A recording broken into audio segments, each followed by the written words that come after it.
is America's 250th birthday. We're celebrating with some soccer here in central Indiana. The Indy 11 are at home for the first time in 4 weeks. They take on, well, an always tough Charleston Battery squad, one that last lost to the Indy 11 more than 3 years ago. On this nation's birthday, thanks for joining us on My Indy TV and ESPN Plus in our pitchside broadcast booth alongside Dan Capsalis. My name is Greg Rakestraw.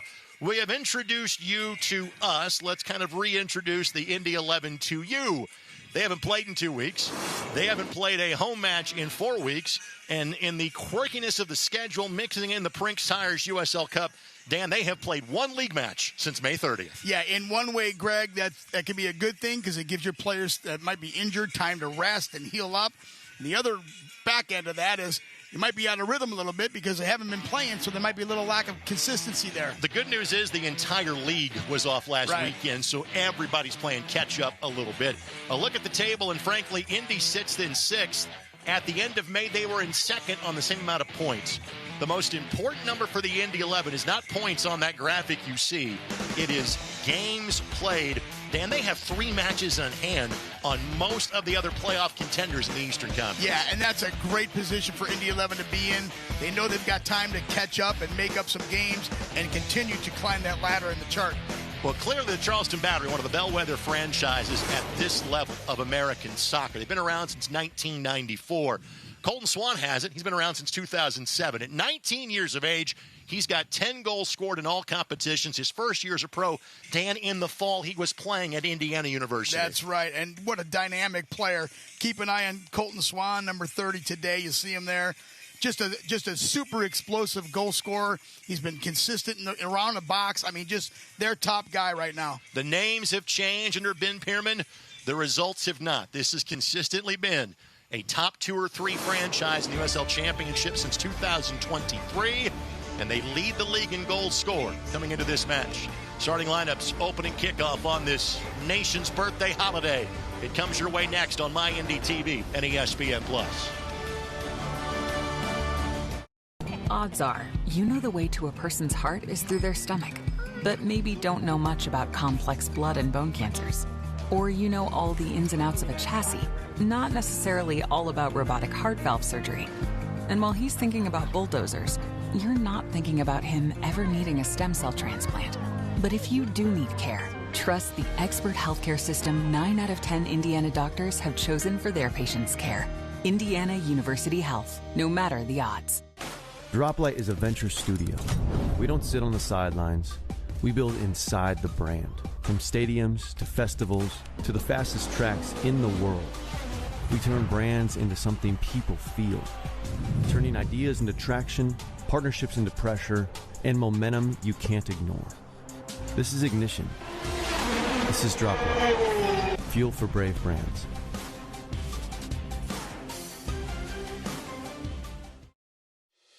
Every place has a purpose, and the people who inhabit those places have their own reasons for being there. The last thing on their minds should be concerns about the safety of the places they're in.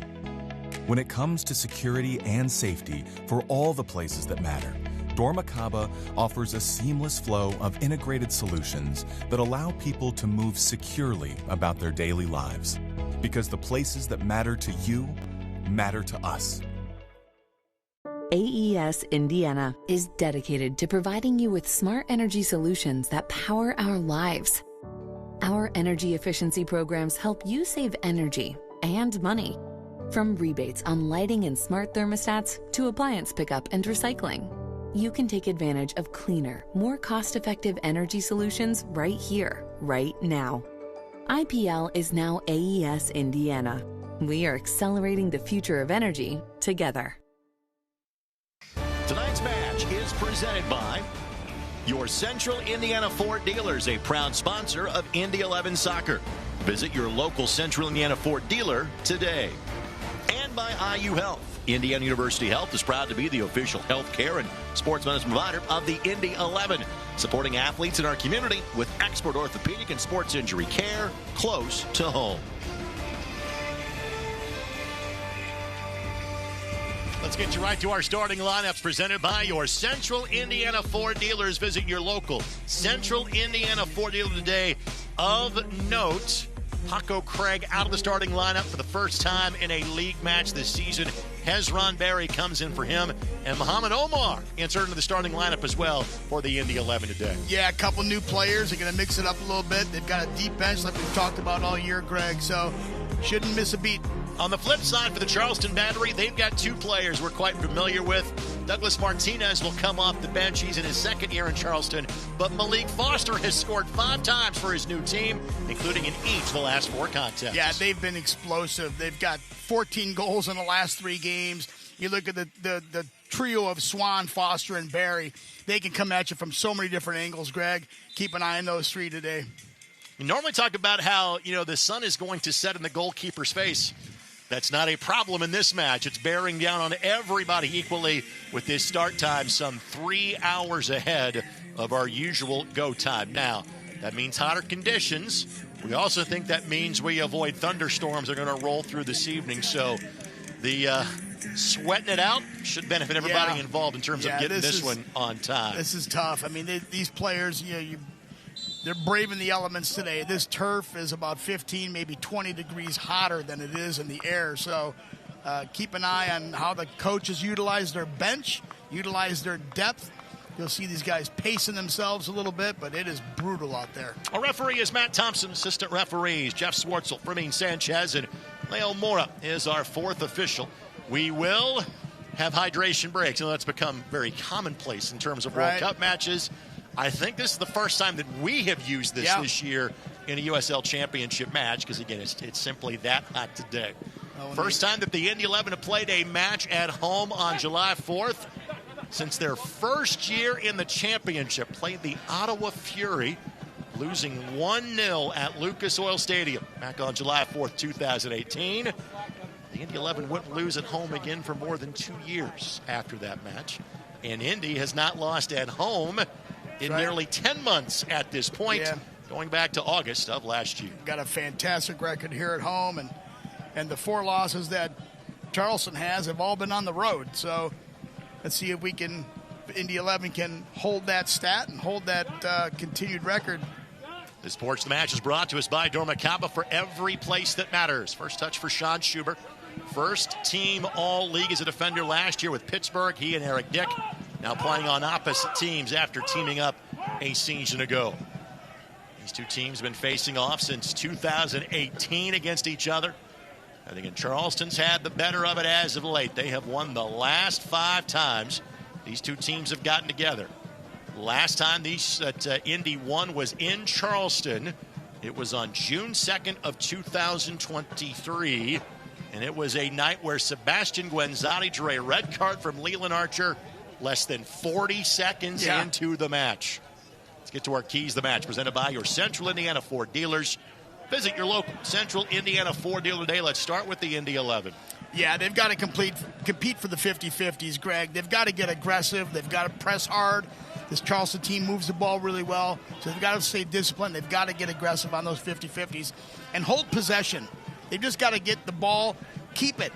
Don't have to play it long. Don't have to, on this day, especially with this heat, you want to play the ball to feet. You want to keep it short game, and they're capable of doing that. If they do that, they'll be able to hold possession, maybe command control of the game. On the flip side, what are Ben Pierman of the Battery focusing on to get the road 3 points today? Well, they've got a diversity in their attack. They've got 7-8 guys that can put the ball in the net with Messer and Kelly and Ikaza and Swan and Foster and Barry. I mean, just a whole team of guys.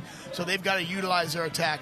And then what they're doing really well in previous games is they're transitioning really well in numbers. So when they're getting forward, they're getting numbers forward. When they're getting back, they're getting numbers back. So that transition and getting numbers has been a benefit to Charleston. They can do that today. They'll have a pretty good chance of controlling this game as well. The goal totals have been jaw-dropping in terms of individuals the last few years for Charleston. And think about this talent out the door. Nick Marcaine at 28 2 years ago. What Cal Jennings did last year coming over from Tampa Bay. What M.D. Myers did each of the last 2 years, kind of as the Robin of 2 different Batmans. He is now in Tampa Bay. Now, those 3 guys are here, and yet they have still scored 30 times in 14 matches. Yeah. And, Dan, they have put up 14 the last 3 games. Crazily, as Malik Foster gets bumped off of that ball, and Hezron Berry plays it back to Eric Dick. A little bit of a quick distribution. I'll finish the thought. It's the second time under Ben Pierman that Charleston has pulled off that feat of scoring 14 times in 3 matches. The Indy 11 were one of those back in April of 2024, a Charleston 4-2 win here in Indianapolis. Yeah, Charleston has just been explosive. They're finding the right guys. Like I said, they're finding that diversity in their attack. Multiple guys are not focusing on one like many teams do. And Coach Pierman's got them attacking hard and attacking in numbers. So challenging task today for Indy 11's defense. Ben Pierman, 4th year as the coach of Charleston Battery. Spent the 2 years before that with Memphis 901. Frankly, as Detroit City, before their days of playing at this level, but in their NPSL days, as they got organized, Ben was their head coach. He is still not that far removed from playing at Michigan State, and he is widely considered to be one of the best coaches outside of Major League Soccer in this country. He's had a great coaching career. And you consider him to be a young coach, and he's just been able to turn this Charleston team around, and really, really impressive at what he's done with this group. And Dan has a unique family tie to the Pyramids, which we'll talk about later in the broadcast. That's tease right. of coming attractions. Well, Dan talked about Indy having more of the possession. Not sure it's going to happen today. Indy has been a team that, against some of the League One competition, some of the debutantes in the league, as Mohamed Omar has whistled for an early foul. Well, Indy has had a bit more possession. I'm not sure that's going to be the case against Charleston today. Yeah, and the thing about not just having general possession, but on a day like today, Greg, where it's so hot, you want to, you have to run. You have to make the runs. You have to sprint. You have to be moving. But you want the ball to do a lot of that work today, and that means short passing game, playing the ball to feet, keeping it simple. You got guys running too much, you're going to wear them out on a day like today. So Indy 11's got to be able to play that small game, combination play, see if they can keep possession. But it's a challenge today. Charleston is so good, so strong. They've got so much talent and depth. And not just the attacking players. One of their backs, Messer, is also a guy that can go forward. Here's Rendon's speed, trying to provide some issues for Zamudio. Zamudio then the behind-the-back distribution to avoid Rendon. Zamudio, his 2nd consecutive year of being the primary netminder for the Charleston Battery. Kind of like, Greg, like we do with Neidlinger and Quinn coming out of the back, what the Indy 11 does, and they attack from the back. Same thing with Messer and Aponuno. They have the ability to have guys come out of the back and into the attack. So watch their defenders go forward. We're even creating a little bit of havoc for Indy 11 as they load up numbers inside the offensive third. For Indy 11, the majority of their available subs are of the attacking variety. In other words, they may kind of pick and choose their pressure points in today's matchup. Right. Knowing that they've got more help up top than they do at the back.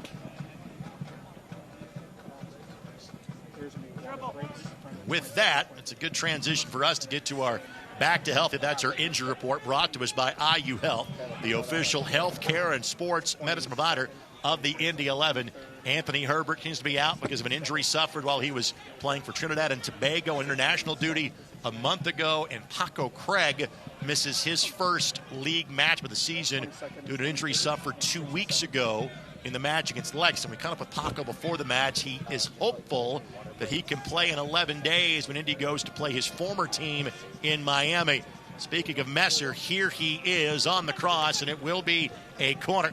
So a set-piece opportunity for the visitors here in minute number 8. You see a perfect example of that, Greg. We just talked about their backs getting forward and Messer being one of those guys. He will do this the entire game.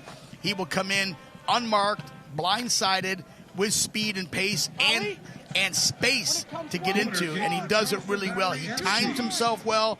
The players know he's coming, and it just creates more problems for Indy 11's defense. Somebody's got to step up and take him on 1v1 when they see him making that run. Jeremy Kelly bending ball in. Eric Dick watches this one go by. Who touched it last? The Battery did. It will be a goal kick inbound for the Indy 11. Indy 11 Soccer is brought to us by Desnuda 100% organic tequila. How real tequila tastes. Well, we didn't expect anything different. Charleston has come out strong. They've had pretty much the run of play so far. Indy 11 has not been able to muster any type of an attack. It's very, very early, obviously, but Charleston looks good. They're well-shaped, good form. Their distribution has been pretty good. Until literally you brought it up. Until we brought it up. And even that was a ball 50 yards up the pitch. And that's what always happens, right? As soon as you say something nice, something wrong goes. Welcome to the broadcaster jinx, my friend. Apanonu plays that one across, nice. And it will be a corner presented by IBEW 481. First Indy 11 corner comes your way here in minute number 10. But you see the rhythm that Swan and Foster and Barry for Charleston have up top. They've got chemistry. They're playing off of each other. It's not throwing it to one guy.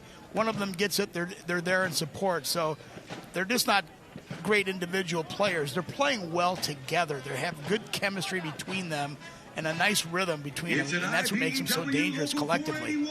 Cam Lindley, who missed the last Indy 11 match in Lexington for the best reason possible. He and his wife welcomed their third child 2 weeks ago. Cam bends this one in, plays this one short. That ricochets off of Colton Swan. Let's cue it up yet again, which allows us to one more time thank our friends at IBEW 481. Head coach Sean McCauley with a kind word for our sideline photographer today. Checking out all the action. A little more depth on this ball. Zamudio got a hand to it. Apanonu could not save it in time. We'll do the same thing from the opposite corner flag. The white courtesy phones for Aiden Quinn as he heads that way. And again, another corner kick brought to us by IBEW 481. Nice pressure here by Indy 11. Great service by Lindley. Keeper does a great job. Zamudio does a great job just pushing it away. Get another corner out of it. Nice pressure here from Indy 11. I believe that was Noble Okello sitting back post. If Zamudio didn't get a fingertip to that, that could be 1-0. He was waiting there. And you want him on the ball in the head, too, as well, as tall as he is. Going to the edge of the 6, Graham Smith got there first. Lindley keeps it away from his former teammate, Malik Foster.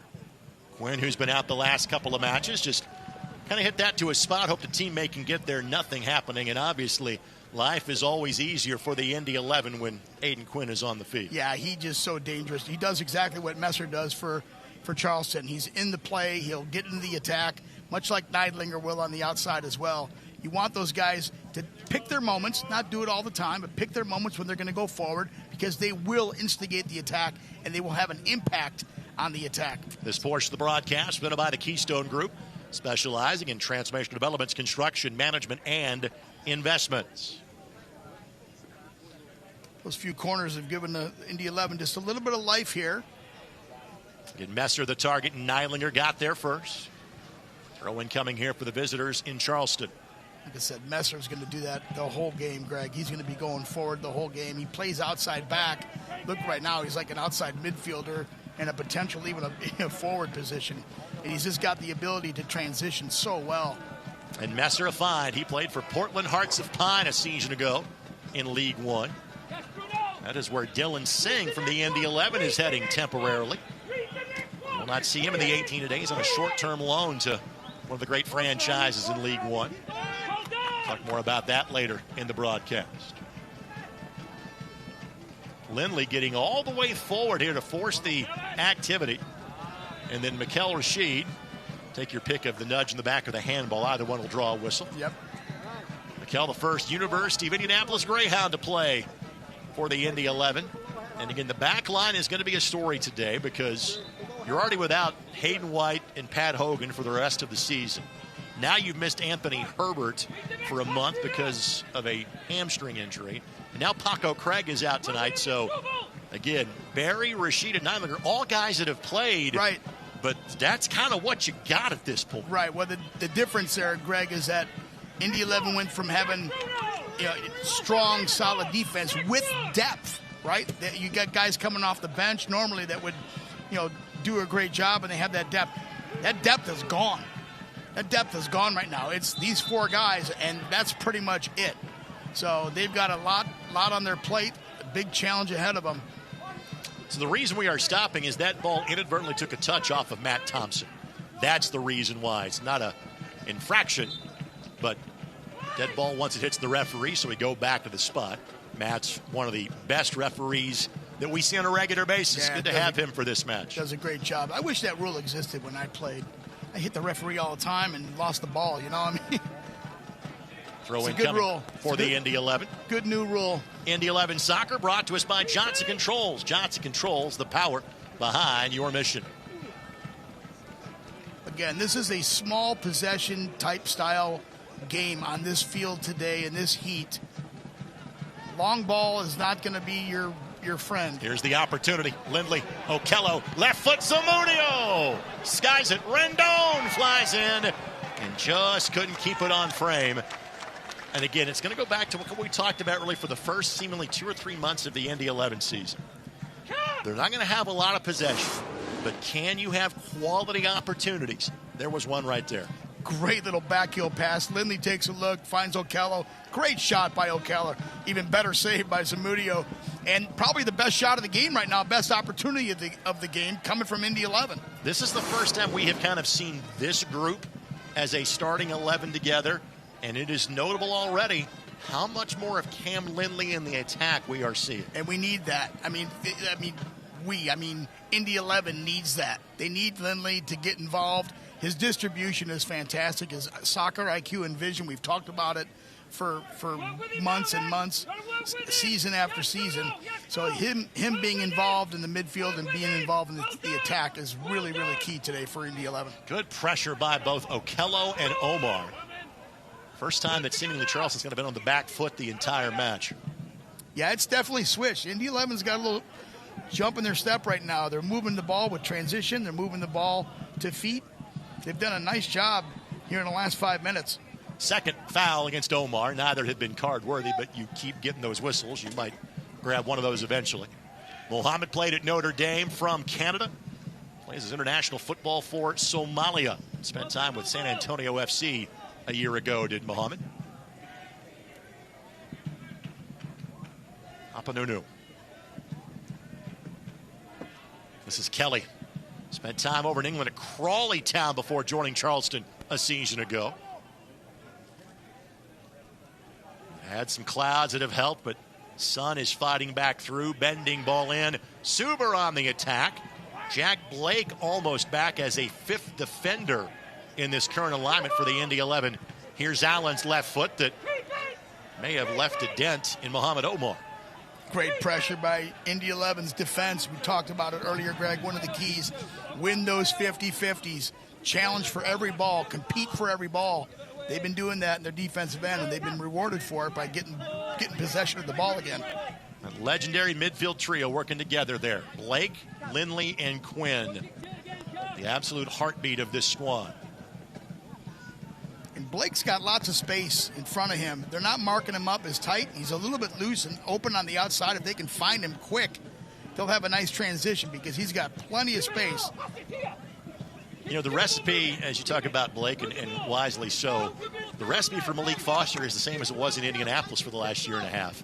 If there is a chance to switch off on a long ball, let Malik go on a flyer. Yeah. Let him go do that. Charleston running a page from Indy's playbook from parts of 24 and 25. Let him do that. And frankly, that's the Bruno Rendon, kind of treatment here for the Indy 11. Correct. And you and I had that observation last year. At times, you're kind of like, hey, these are two guys really kind of do the same thing in terms of what kind of sets them apart. Barry picks Aiden Quinn's pocket, leaves it behind Swan. Switch of the attack. Here's Messer. Swan, just such a big, strong presence inside the box. Just a handful to deal with.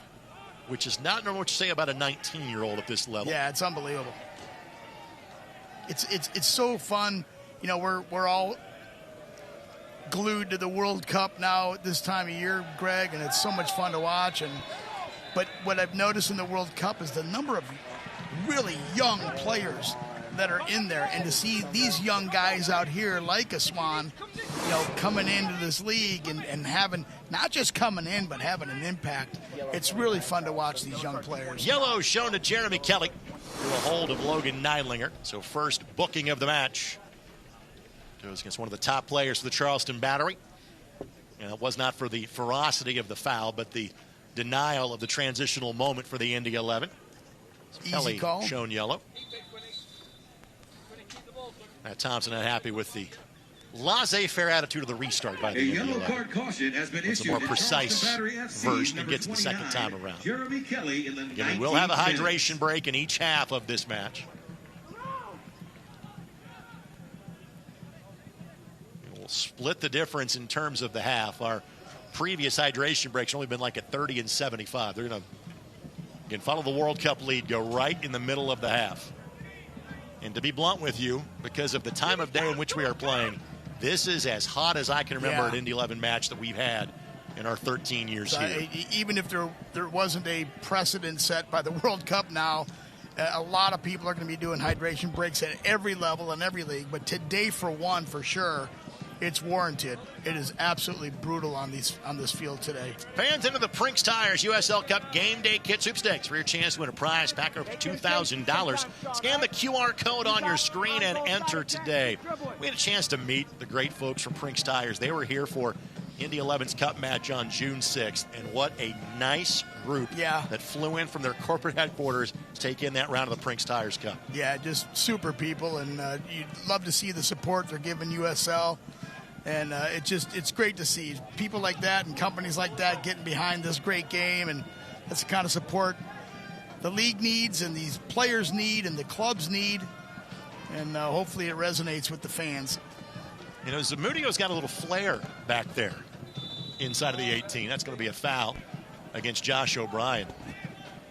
A little panache. Yeah, he's confident, very confident, and that's okay. You know, fittingly, somebody sent me a tweet about Renee Higuita earlier today. Oh, I'm not sure he's going to do the scorpion, kick save. you get the that? idea. Is that unbelievable? The back heel scorpion kick to save a shot. I mean, 31 years ago, just unbelievable. Unbelievable. To have the gall to even attempt it and successful with it. That's going to be a foul again against Charleston. And frankly, Dan, you can kind of tell already that both these teams said, all right, where can we pull a few seconds here? Yeah. Where can we kind of catch our breath and reset?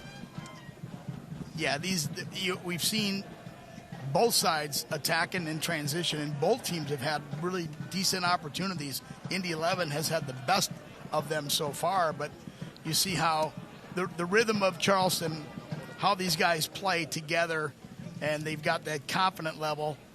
They've been putting the ball in the back of the net, so they're well oiled and they're playing well together. It's a Charleston team that has not lost since May 23rd.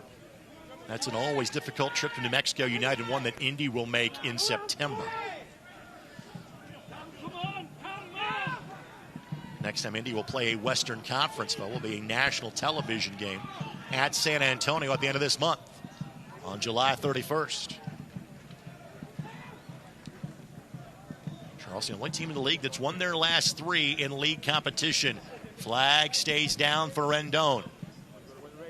Rendon, the former Bowling Green Falcon, was on his hip and forced him to retreat.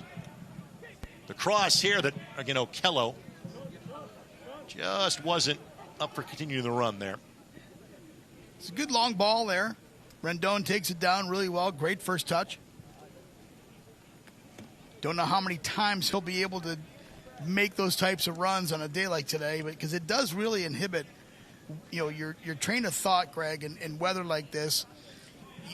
You want to pace yourself, but you have to still play with a sense of urgency. So you're in a tug of war of how much do I save myself? How much do I go? If I go too hard, too fast, I'm going to wear myself out. So it's a combination and a little bit of, like I said, a tug of war between your head and your body. But at times when the ball's around, you've got to go 100%. Foster trying to get it back to Barry. Couple of touches to settle. Left foot doesn't get through. Right foot doesn't get through. Ask for a handball. Flag goes up. Wave off what would have been the goal, because on the rebound, the Charleston attacker was in an offside position. And that will send us to our hydration break. Folks, your Central Indiana Ford dealers are a proud sponsor of Indy 11 Soccer. Visit your local Central Indiana Ford dealer today. Let's show you the replay of what just transpired as what could have been the first Charleston goal got waved away. Yeah, really nice pressure here by Charleston. Indy 11 defense collapses inside the 6. See the ball just kind of pounding around. Barry brings this ball down. just couldn't get a real clean shot on it. You see the Indy 11's defenders. Ball eventually goes in, but it's an offside position, so no goal. But nice pressure there by Charleston. You see how they can just hover and swarm inside the box and create so much havoc. It really, really challenges the Indy 11 defense. Now, see, at other levels of soccer, we have a hydration break. We send you away to commercial break. Here we just send you to a conversation. Michael Huber, who's been stuck seeing way too much of me at these World Cup parties we've been having over the course of the month of June, is our guest during the hydration break, team president. Good to see you again, my friend. How are you? Thanks for having me. All right, we have thrown some great parties so far through 4 matches. We haven't saved our best for last. We don't want this to be the last match for Team USA. Tell us about Monday night on Monument Circle. Monday night, we are putting on the biggest watch party in Indiana to celebrate Team USA going up against Belgium, trying to get revenge for 2014, right? And, this is something that our owner, Ursal Özdemir, just wanted to do as a thank you to the community, a way to celebrate Team USA and celebrate soccer. And he would want me to tell you, everybody is invited. This is free admission. You can be a hardcore soccer nerd, or you can know nothing about soccer and just want to come out and support Team USA. First of all, thanks to our friends at Keystone Construction. Thanks to our friends at Michelob Ultra, who is an official sponsor of FIFA and partner of FIFA for this World Cup. JMB will be live on the circle from 3 until 6 from 93.5 and 107.5 The Fan. 6 until 8 is when the party officially starts. 8 o'clock is the opening kickoff. What have these environments been like so far at St. Joe Brewery, Fisher's Event Center, et cetera? It's been wonderful. It just reminds you, it's kind of like what we're all seeing on TV. You see the diversity of the ages. You see it's people from all different walks of life. People from other countries come up and talk to you. We were at one, Greg, on Wednesday night. People were nice to the guy in the Bosnia and Herzegovina jersey, who was there celebrating his country. So they've been fantastic, and you hope that it's a way to introduce a lot of new people to the game. Michael, you are still less than a year on the job. How's your tenure at Indy 11 gone for you so far? It is great. It is chaotic, but it is great. There's so much going on with this organization, the men's team, the women's team, the youth academies, and everything like that. But it's been great, and we just want to keep growing the audience and keep growing the Indy 11 fan base. Michael is very well known in the Indianapolis business and academic community, has spent time with the Indianapolis Chamber of Commerce, has spent time with Indiana University. How do you kind of take those experiences and work with what you're doing now with the Indy 11? It's been great. I have no qualifications on the soccer side. I could never be more than he lets on, by the way. I could never be a coach or a technical director, but I do love the game.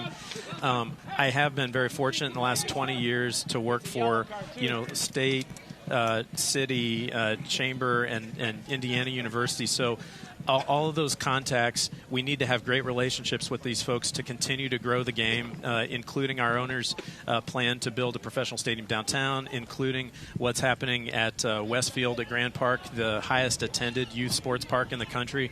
So I'd like to think that what I don't have in the soccer knowledge, I can bring with my contacts that I have that I've kept up for 20 years. And I will say I'm encouraged every day just by who comes to our games, who comes to the watch parties, how much support there is for the game and for Indy 11. Michael, it's good to see you. Go find some air conditioning if you can. Thank you. We'll see you Monday night. Will we win? Tonight? Monday. Both. Yeah, why not both? All right. I'm in. I'm in. Okay. Thank you. Michael Huber, team president of the Indy 11. Again, folks, the watch party presented by our friends at Keystone Construction and Michelob Ultra. JMB live on the circle on 93.5 and 107.5 The Fan at 3.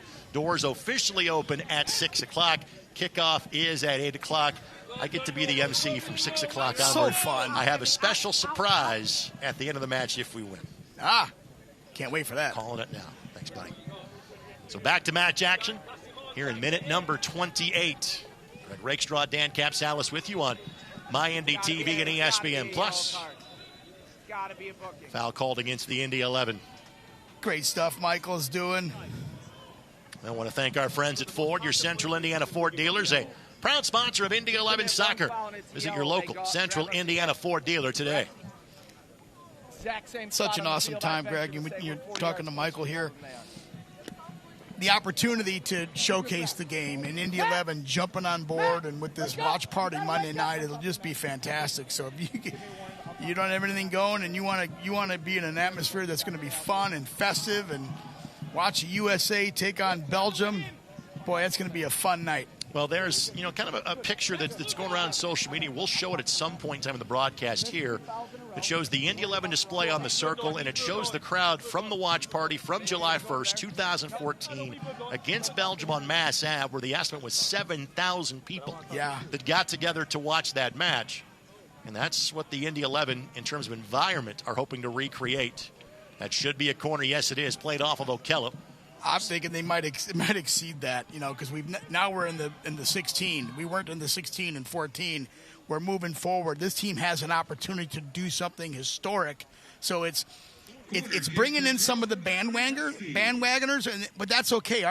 Us guys that are lifetime soccer guys are milking it, but we want the bandwagoners, and it's attracting people that wouldn't normally watch it. They're interested in it now, and it's so fun. So expect a big crowd Monday night. Jeremy Kelly sends it in. Bending ball. Logan Neilinger got to it first. It's Messer that will track it down for Charleston. Of course, first time the World Cup's been here in 32 years. Dan and I started broadcasting matches together 3 years after that. Yep. So we would not be of the bandwagon generation. No, we would not be. Dan was soccer before soccer was cool in Indianapolis. Here's Chris Allen. Allen, a great veteran of this league, longtime player for Ben Pierman, both in Memphis as well as in Charleston. Has not seen much pitch time, so he might be one of the first guys subbed off. And again, frankly, both teams have been conservative because of the weather conditions. They have been, and you can see it. You can see it in their movement. You can see it in their formation. And again, they're playing that ball short, which is okay, which is good, which is what you need to do in this type of condition. But you can see that they are reserving themselves a little bit, which could be dangerous both ways for either team. And anytime you get a quick transition, you want to be explosive, but you've got to pick your moments because this weather will just wear them out. So you're seeing a very conservative approach by both teams right now, Greg. Messer gets around O'Brien inside of the 18, cuts it back for Barry. Ball bounding fine. Suber. Can Suber find a window? First time, no. Second time, no. Ball doesn't get through. It's Omar that got in the way. Not done yet. Cam Lindley buys a little more space. O'Brien's distribution goes awry. Messer has the hit that Eric Dick will simply watch steer past him for an Indy 11 goal kick. Great pressure by Charleston there, and great defense by Indy 11. Charleston has got several players in the box. They're putting the ball near the goal or around the goal. They just can't get a clean shot. Indy 11 is doing a great job getting in front of it, just steering it wide, steering it outside the box, and just getting the ball out of there. And that's what you need to do. It doesn't have to be pretty. You just want to relieve some of the pressure. So far, Indy 11's been able to do that. But Charleston is coming, and they seems like they're coming in waves, right? But those waves are strong. While you were away, offside flag went up for Noble Okello. Restart coming here for the Battery. That's a yellow card. Let's go. And this is the only match taking place currently in the championship. Next match up is the 6 o'clock match featuring the Tampa Bay Rowdies and the Lexington SC squad that Indy last saw in the Prinks Tires Cup. Those are probably the two teams that made the biggest splashes in terms of league free agency. But it's Charleston with a lot of different pieces, but the results look very similar. 26 points, currently second in the Eastern Conference, only behind the Rowdies, who have lost just one time in league play. They're strong all over the field, Greg. They don't have a weak spot, Charleston. Strong defending, midfield transition is good. They're getting attacking and goal scoring from every angle. Their attack, top three guys up top. I mean, they're just explosive. They don't really have a weakness. Zamudio in the goal. I mean, they've got veteran players. They've got new players like it's Swan.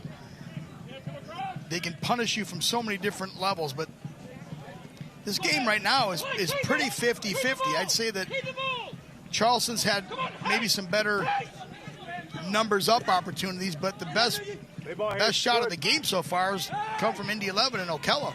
Barry and Quinn finally separate. It's Barry finds Foster. Foster couldn't get off his left peg the first time, and Back to the yellow, guys. Get the yellow, guys. Guys. Boy, it looked like he could have taken that first touch.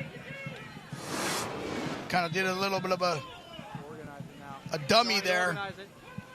Thought he had a look at nice ball here. Nice, strong player. Well, Barry, a guy that has extensive experience in Major League Soccer. And again, Dick pushed him wide into the side netting. Again, Indy 11's defense does a nice job of holding that shot and giving him a tougher angle. Looking for the best deal in town? Check out the Pabst Blue Ribbon Deck next time you're at Carroll Stadium. And enjoy $3 PBRs all game long. Tickets are available at Ticketmaster.com or the Indy 11 box office. Day of game, Pabst Blue Ribbon, because you deserve a blue ribbon. Oh, that sounds good. Well, they're actually $2.50 today. Unbelievable. Yeah, 14. Go get them. As part of Independence Day and celebrating America's $2.50. And Aiden Quinn's going to get a yellow for he and Barry getting tied up together. It won't change the possession, but it will be a delayed yellow shown to Aiden Quinn. So both teams now have a player sitting on a yellow 35 minutes in. Well, there was clear contact there from Quinn and a little shirt pulling, and Barry muscled his way through it, but it's the right call. Referee came back, and obviously you can give the card. You don't have to give the card immediately. You can have a delayed card, and I think that was warranted call. O'Brien charging forward. Rendon was in an offside position. But sometimes, Greg, you got to make those fouls, because if he doesn't do that, Barry's in. So you got to find the time to kind of. It's okay to make a foul like that or have a foul like that in that particular place in that particular time. That was the ultimate tactical foul by Aiden Quinn. Right. Blake dispossessed in midfield. Barry spent part of the last 6 years in Major League Soccer.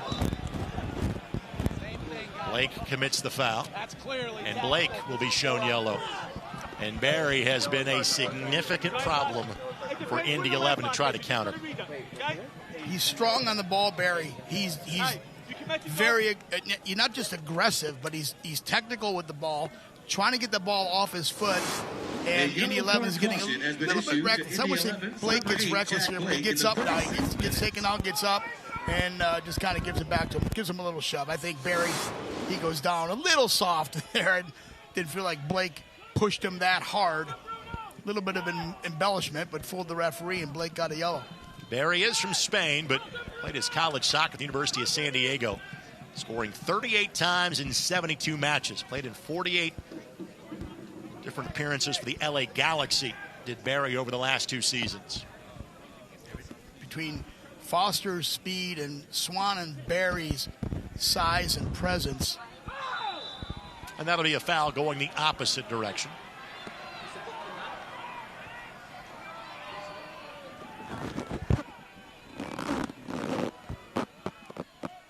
And how does this Indy 11 back line hold up? They played all year without Pat Hogan. They played since April without Hayden White. Now you've been without Anthony Herbert for the last month. Now no Paco Craig today. Again, that we think is more of a short-term injury. But really, in terms of defenders, your options would be to drop Mohamed Omar back from a midfielder spot or to bring in Alejandro Matrano, pretty good as a left back. But that's kind of what you're down to at this point. And what was a position really of 7 or 8 players, not kind of down to 4 or 5 right now. And Matrano can play in the back. He's got the speed. He's got the pace. Rashid and Barry for Indy 11 have done a nice job, center backs right now, kind of holding the fort down. But they've had a lot of pressure on them as well. Omar, good job just to steer that one forward. Suber gives chase, and Rendon picks his pocket. Last check of possession was 71-29 in favor of the Battery. Lindley cuts it back. Omar. Rendon just couldn't keep it on his feet. Good combination movement there by Indy 11. I like it. And again, when in doubt, send Foster on a flyer. Now he's got 3 different runners trailing. The former Indy 11 man nice plays it across for Barry, and Barry lifts it. Just got too much elevation on it. And you see his response. He knows that was that wasn't easy because of Eric Dick in goal. But Barry feels he could have done better with it. Great ball by Foster. Bear receives it and just gets under the ball. He knows if he puts it on frame, it goes in the back of the net. He missed one there, and he knows it. He just got a little bit under it. His toe came up, got under the ball, just popped it over the bar. And clearly the best opportunity for Charleston at this point. Well, Indy has kind of rotated some pieces around. We frankly have seen more of Jack Blake playing further back. That is now flipped. He and Cam Lindley have kind of rotated positions. Cam's a little deeper. And that's frankly more of the norm for this team. Like I said, Blake's been on the outside, and he's been left unmarked for most of this game. They've got to find a way to get him the ball a little bit more and get him involved in the attack. He's got lots of space, lots of time. Indy can empty the tank a little bit here today because we've mentioned how much time they've been away. They are actually off again on Saturday. And the explanation for that is the Brinks Tires USL Cup wraps up its group stage next Saturday. There were 42 teams that played in the Cup, but because of the number of groups and the late demise of Tormenta, there were 2 teams that had to play an odd number of groups that have to kind of sit out the last round of matches. Indy is one of those. Right. They don't play again for 11 days after this one. Charleston does have a group stage game next Saturday. Good news there is it gives a guy like Paco Craig time to heal and get back on this field. And honestly, Aiden Quinn's been missing for a few weeks, but only missed 1 league match out of that for the Indy 11. That was the loss at Pittsburgh back on June 13th. Rest will serve them well. Make sure you tune in every Saturday morning for Soccer Saturday on 93.5 and 107.5. The Fan. Today's show with Sean McCauley. Reese Charles Cook, who had the clean sheet in the penalty shootout win 2 weeks ago against Lexington.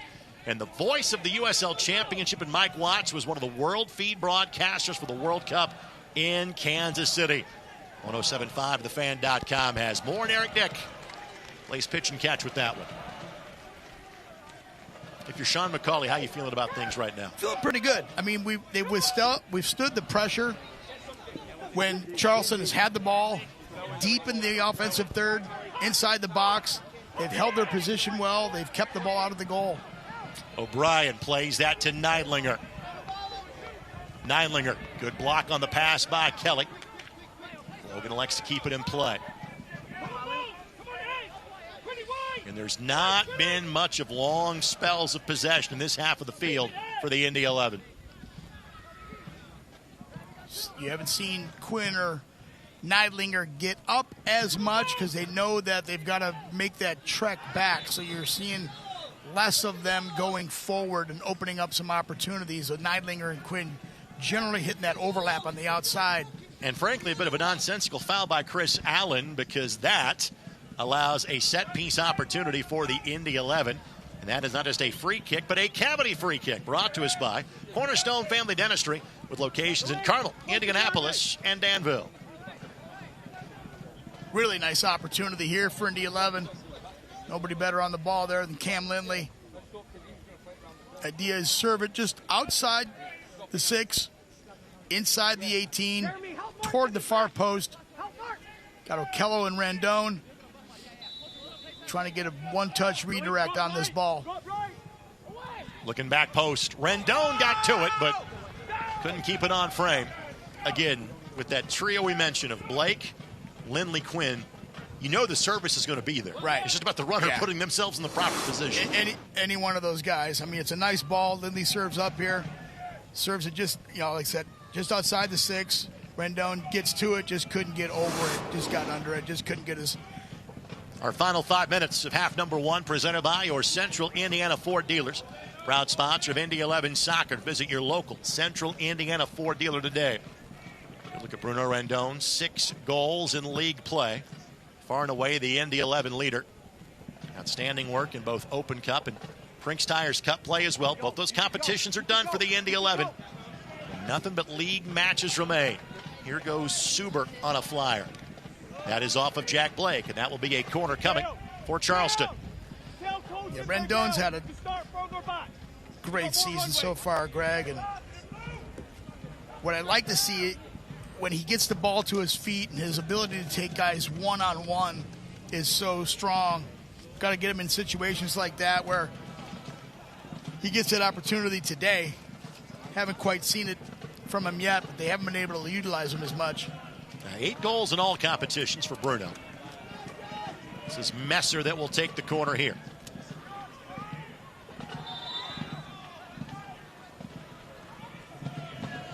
Messer seems to be everywhere on this field, doesn't he? He's all over the place. Goes all the way through. Headed up and over the bar. No damage done. And frankly, watching Messer play is like watching Aiden Stanley play for the Indy 11 2 years ago. Yes. And again, having that left back is something that every team, as like your 6th or 7th or 8th attacking piece, that's kind of what the position is being asked to do these days. Right, and it's such a dangerous weapon to have a player that can do that. One, they have to have the ability to attack and have that skill level. They also have to have the ability to transition when they get caught up. Now they're getting covered when they go forward. But, yeah, to have a player like that, Quinn does the same thing. Neidlinger for Indy 11 is capable of doing the same thing. Those are dangerous players to have because they're going through generally unmarked. Speaking of Neidlinger, let's see if that is a throw or a corner. It is a corner. Our corner brought to us by IBEW 481. And again, a chance to throw some numbers for you for Indy. You see Logan Neidlinger on your screen. And he is the ultimate academy success story for the Indy 11. Played significant minutes as an amateur, signed a pro deal at the end of the 2024 season. Really a reduced role last year. But then once Hayden White got injured on April the 17th, that right back spot has been his, and he has taken it and run with it. He's had an unbelievable run with it, and he's done a great job, and he's solidified his spot here on the outside and the back. Just Quinn a great descended story. in to the edge of the 6. Blake looks to redirect. Quinn lifts, headed down. Flag goes up, flag is up. Wave it off. Both teams now have had a goal pulled back because an offside call. Tough to see from our angle. Referee's right on it. We'll see a better look here. Blake does a nice job serving that ball in. Again, they're winning the 50-50s. We talked about that earlier. Doing a really good job. Great opportunity here. He was in an offside position before that ball was played. There is no VAR in this level. Otherwise, that could have been reviewed.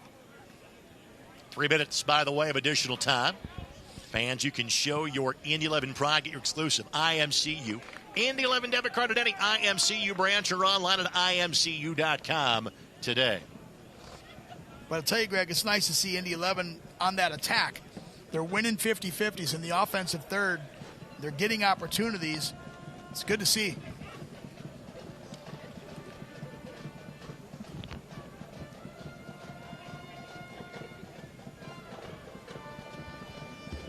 Throw in coming.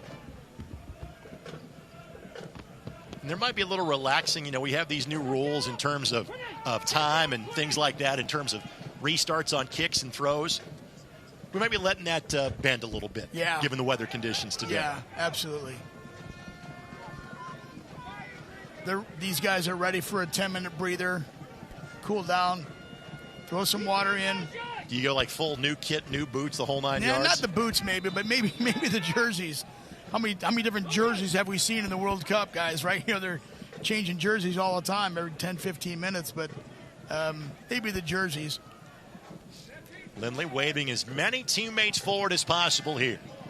Zamudio nice with the read and handles it well. Great read by Zamudio coming out and winning that ball. That's timing. That's anticipation. Great decision making. Started all 15 league matches now for the Battery.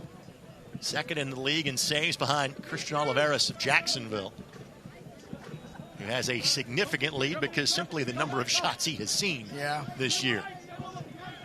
Leading the league in saves maybe isn't an award you actually want to have. Right. Clean sheets is the one you want to have. Clean sheets is what you want. Number of saves means it's been a firing range. Yeah, you've been pummeled, right? But he's done a great job, and plays like that, he makes him look routine, veteran that he is. And with that, that's enough. 3 minutes, and I'm not sure either team's going to sprint to the locker room, but they look to get to cooler conditions out of the sun as best they can. Sean McCauley, come rain or shine, always makes a beeline to our broadcast location pitch side to allow us to get his thoughts from half number one. Coach is ready and joins us now. First of all, Coach, weather-wise, how you hanging in down there? I mean, it's tough. It's tough for us sat down, so I don't know what it's like for them running around. But, yeah, it's tough. It's making the game slower, which probably suits them a little bit because they want to, take time passing. Doesn't help us. We want to try and break out on the counter-attack. We've got to do better keeping the ball, though. But just overall, your thoughts as to, with this high-powered team, holding them scoreless through 45 minutes. Yeah, really pleased, because I look at the score, obviously, in everything we do, because we're just here to win football games. But now I'm looking at the chances, and I think we've had a couple of chances that, probably better than what they've had. And, if I'm looking at sort of creating the opportunities, they've had a couple where they've got us in around the edge of the box, and, they've shot a couple over the bar, but we've had a couple also where the keeper's made a save. So it's pretty even at the moment, and I'm pretty pleased with that. But second half, I want to come out and try and win the game. Go get out of the sun, my friend. Thank you. Thank you. Sean McCulley, head coach of the Indy 11. We'll talk to him in the post-match conversation as well. Fans, we appreciate you every day, especially on a scorcher like this one. The same goes for our Tupelo Honey and Gray television broadcast crew. Scoreless after 45 in Indianapolis. It's Indy 0 and Charleston 0 as you're watching USL Championship Soccer on MyIndy TV and ESPN+.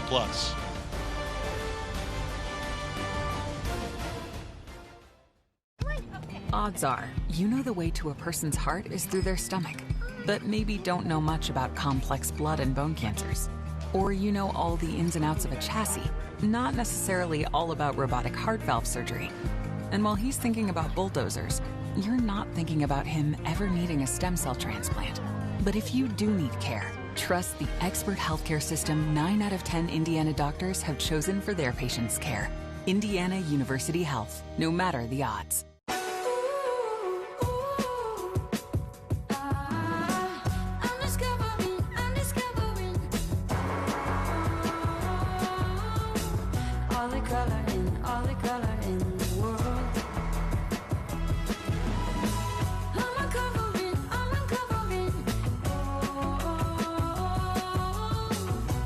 Bring color to life with the very best paint, only at your Sherwin-Williams store. Deep inside you, there's a spark waiting to be ignited, a yearning for a real connection, something that truly moves you. Find experiences that stir your soul in our new Kentucky home, where amazing nature and authentic bluegrass inspire you, where world-renowned bourbon and horses wow you. Kentucky, find what moves you. This is Molly. She loves road trips, hikes, her dog Max, and cars that fit her lifestyle. Like this cool new ride that she got with help from Indiana Members Credit Union at a great low rate. And for when she's on the go, IMCU makes it easy for her to pay from anywhere thanks to their digital banking. Looks like Molly is really getting the max from her credit union.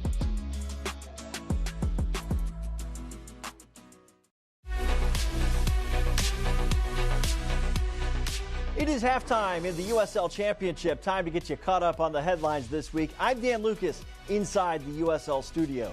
Orange County did it again last Wednesday, a 4-2 victory at Miami FC. That was Orange County's 8th consecutive match away from its home stadium after welcoming the U.S. national team for its World Cup base camp. Orange County has now gone 5 league matches in a row without a loss and owns the top spot in the Western Conference. Charleston Battery lit up the scoreboard again last week, a 4-1 win over Loudoun United. That's 14 goals in their last 3 league matches, with Malik Foster scoring in 4 straight games. All right, some expansion news from Oklahoma City. A groundbreaking kicked off a new stadium this month, and 3 more professional athletes have joined the club's investment group. The NBA's Jalen Williams, NFL quarterback Baker Mayfield, and Olympic gold medalist Sydney McLaughlin-Lerone are now part of the group with an eye on kickoff in 2028. Upcoming national spotlight games in League One and the Championship. The USL Cup finale between San Antonio and Chattanooga on ESPN2. Then a pair of matches on CBS Sports Network. Sporting Jacks and Pittsburgh on the 15th, followed by AC Boise and Portland on the 17th. And then, of course, the big one on CBS Saturday the 18th. Pittsburgh hosting Louisville City. This is the USL Halftime Update. Let's get you back out to your match.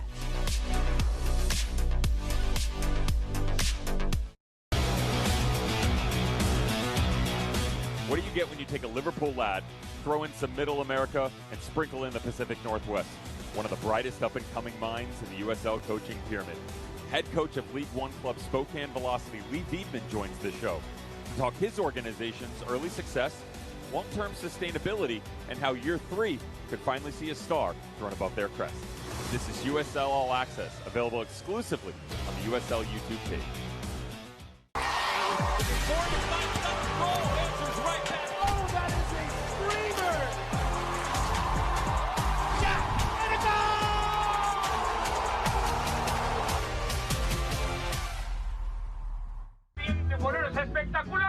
Hay mucha fiesta, señor Martino. Hay set de revancha, doctor. Pero falta gol. Estamos a esperar a Hugo. ¿Hugo Sánchez? Sí, tira para adelante. ¿Quién maneja? ¿Un futbolista? ¡Llegamos por fin! ¡Ay, bendito sea el chaper, doctor! Hugo, ¿regreso a las canchas? ¿Algún consejo? Sí, confía y cree en ti. ¡Ey! ¡Pasa al norte! A donde me dé la oportunidad, pero listo para dar el paso. ¡Listo, vamos! This is your moment. Last season, Louisville City won the prestigious Players' Shield, the top team in the USL Championship. But the Pittsburgh Riverhounds took home the ultimate title. Pittsburgh Riverhounds and Louisville City. Saturday, July 18th at noon Eastern on CBS. Pain doesn't care who you are or why you hurt, but pain can be mastered if you know the way. Fight back with Tiger Balm's legendary herbal power. Trusted for over 100 years, our proven blend of camphor, menthol, and essential oils tames pain with the strength and speed of the tiger, so that you can rise above pain and get back to living. This is the way of the tiger.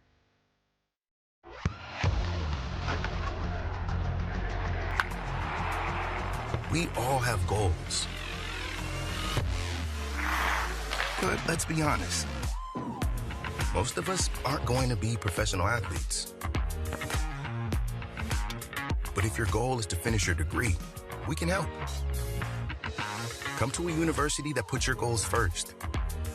Bellevue University, your partner in finishing goals.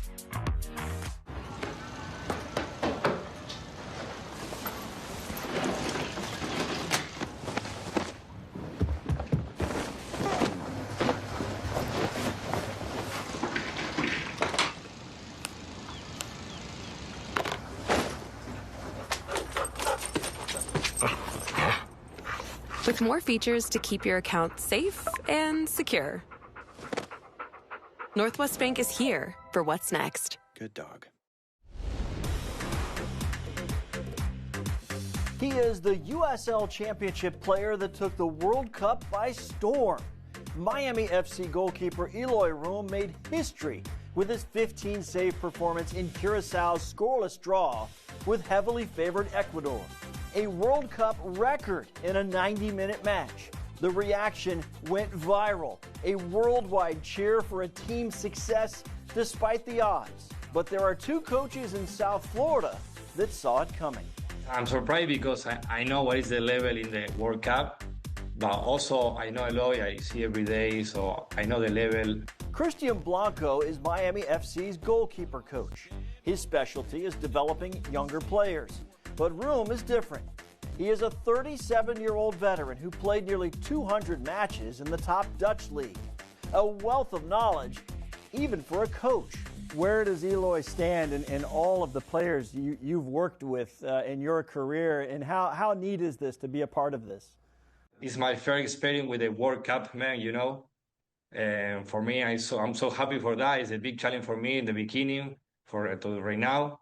So I try to enjoy every training, every single moment, because I try to teach something to Eloy, but he teach me a lot too.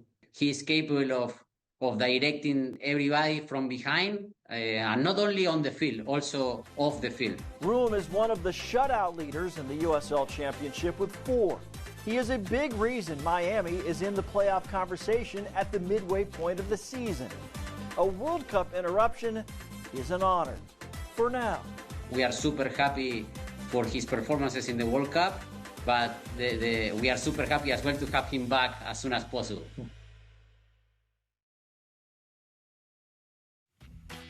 Of course, it was wonderful to see players in the USL Championship represent their countries in the World Cup, not to mention a former member of the Indy 11 in Duke Lacroix, who was on the squad, did not feature for Haiti in their 3 games of the tournament. Obviously, the USMNT marches on. They will play Belgium in Seattle on Monday night. And the biggest watch party in the state of Indiana is going to be in downtown Indianapolis, presented by our friends at Keystone and Michelob Ultra. JMV will be broadcasting from the fan lot from the Circle from 3 until 6. The party officially starts at 6. 8 o'clock kickoff. Get downtown and join us, and we hope we cheer on our boys in red, white, and blue all the way to the quarterfinals and beyond of the World Cup. With that, let's update you on activity from earlier this week and matches coming up tonight around the USL Championship. Everybody was off last weekend. Thursday night, Detroit City scores a late one to win in Birmingham 2-1. Last night in Northern Virginia, Loudoun Sporting Club Jacksonville played to a 2-2 draw.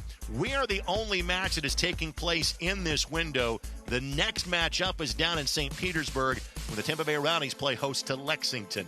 Elsewhere in the Eastern Conference, Rhode Island plays host to Orange County. Pittsburgh plays host to Brooklyn. And Lou City takes on Hartford Athletic. More matches take place tomorrow involving Eastern Conference teams. That's its return to action for everybody in the USL Championship this weekend. Stay tuned. More halftime coverage from Michael A. Carroll Track and Soccer Stadium comes your way next as you're watching this 4th of July edition of Indy 11 Soccer on MyIndyTV and ESPN+.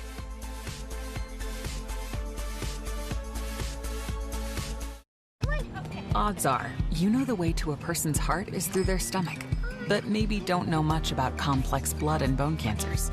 Or you know all the ins and outs of a chassis, not necessarily all about robotic heart valve surgery. And while he's thinking about bulldozers, you're not thinking about him ever needing a stem cell transplant. But if you do need care, trust the expert healthcare system 9 out of 10 Indiana doctors have chosen for their patients' care. Indiana University Health, no matter the odds.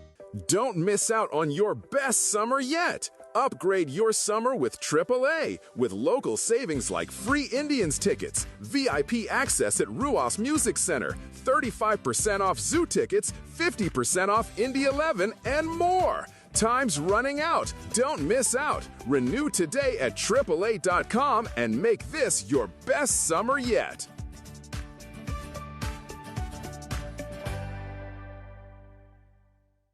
Across the globe, billions share one passion, soccer.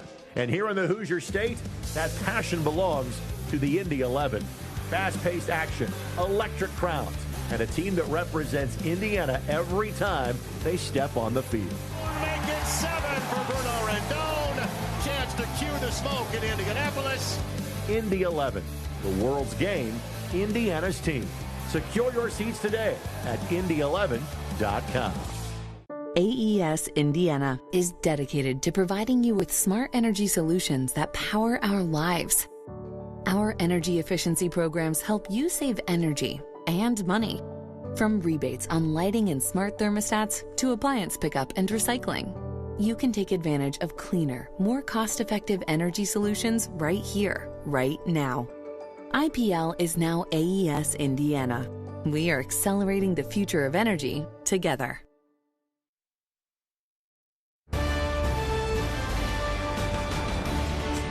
The hot dog eating contest.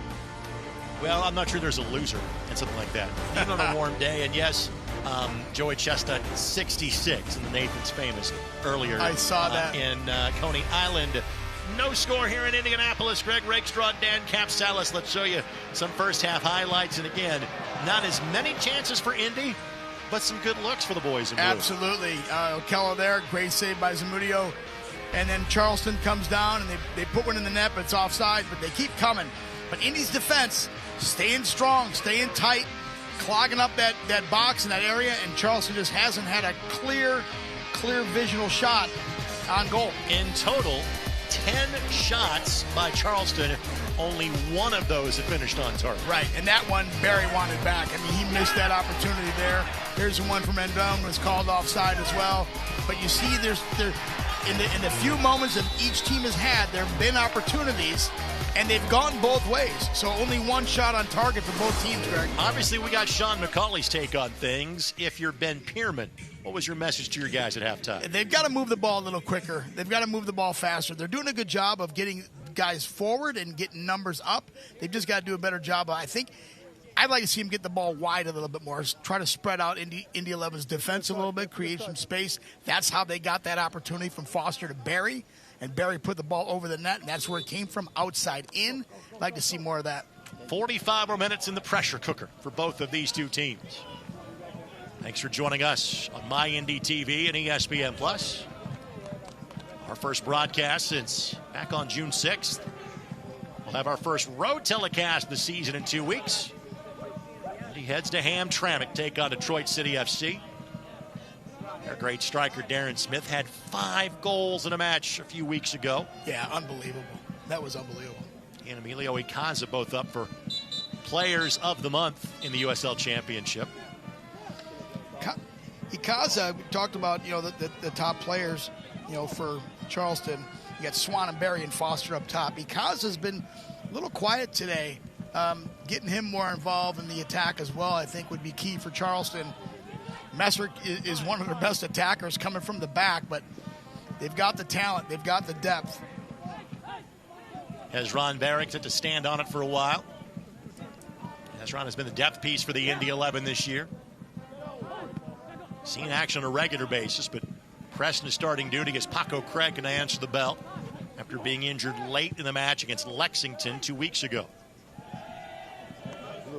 Both goalkeepers, Greg, today, and Dick and Zamudio, have just been routine. They've been there. They're in right position, right place. No. Neidlinger on the cross. Found Okello for a moment. Jeremy Kelly able to sweep it away, and quick switch of the attack. Good read by Hezron Barrick.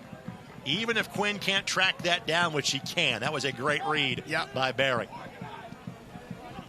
Quinn's ball a bit ambitious even for his skill set. And O'Brien runs out of real estate to track it down. This portion of the match is brought to us by Dormacaba. Dormacaba for every place that matters. For Indy 11, Greg, the second half, I'd like to see Rendon get the ball to his feet a little bit more. If they can get him more involved in the attack, get him into those 1v1 situations where he's so explosive. Lindley and Blake getting more involved. Obviously, their distribution is key. And Quinn and Neidlinger on the outside, do they have the energy to get up and down on the outside and get those outside defenders into the attack like they've done in the past? It's tougher today because there's a lot of ground to cover, and they're trying to conserve their energy with the heat. So let's see if they can implement some of that in the second half here. Here's Foster. Barry giving chase. Good D by Barry. Kept him in the corner. Got nothing out of it. Rendon's possession short-lived and going to be deemed to have committed a foul. Bruno saying, hey, I got the ball first. It may be true, but he got a lot of the player too, and given the position enough for Matt Thompson to say that's a foul. Icaza, the player, that was harmed there. When you see the reaction from Rendon, obviously he was there physically, doesn't agree with the call, so you wonder if there's an embellishment there, or sometimes players are doing that and can fool the referee. Seems like everybody's all up and all better now, which is typical. A lot of times they're diving and they're embellishing to get that call. 92 degrees, the current temperature. The heat index at 101.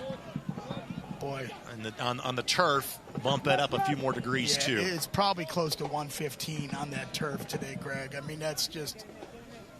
And for our folks that are watching from Charleston, I realize 92 is kind of an average temperature for you guys for a good chunk of the year in the low country.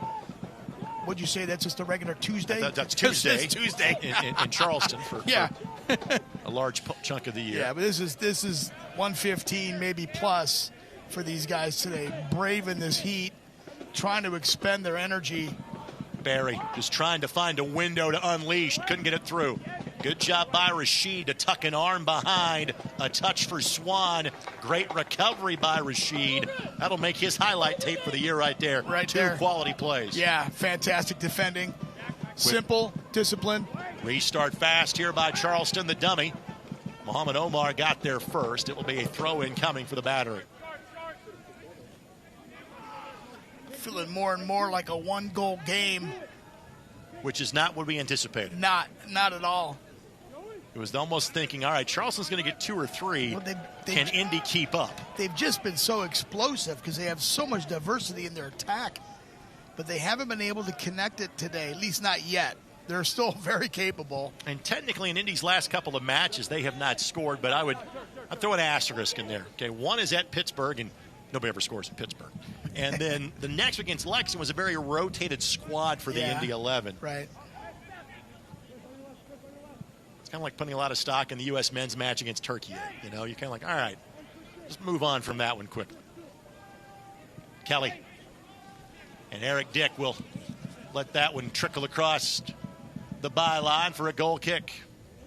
Fans turn to CBS in 2 weeks on Saturday, July 18th. Speaking of Pittsburgh, last year's playoff champions, Pittsburgh, take on the regular season winners in Lou City.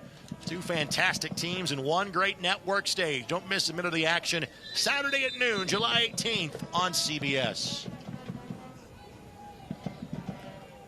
First half stats, Greg. The possession rate, Charleston was at 66%, and Indy was 34%, which is kind of typical. But like you said earlier, it's not so much that number has to increase. It's what do you do with that possession? And Indy 11 has done some good things, even though they've been on the underside of that possession percentage.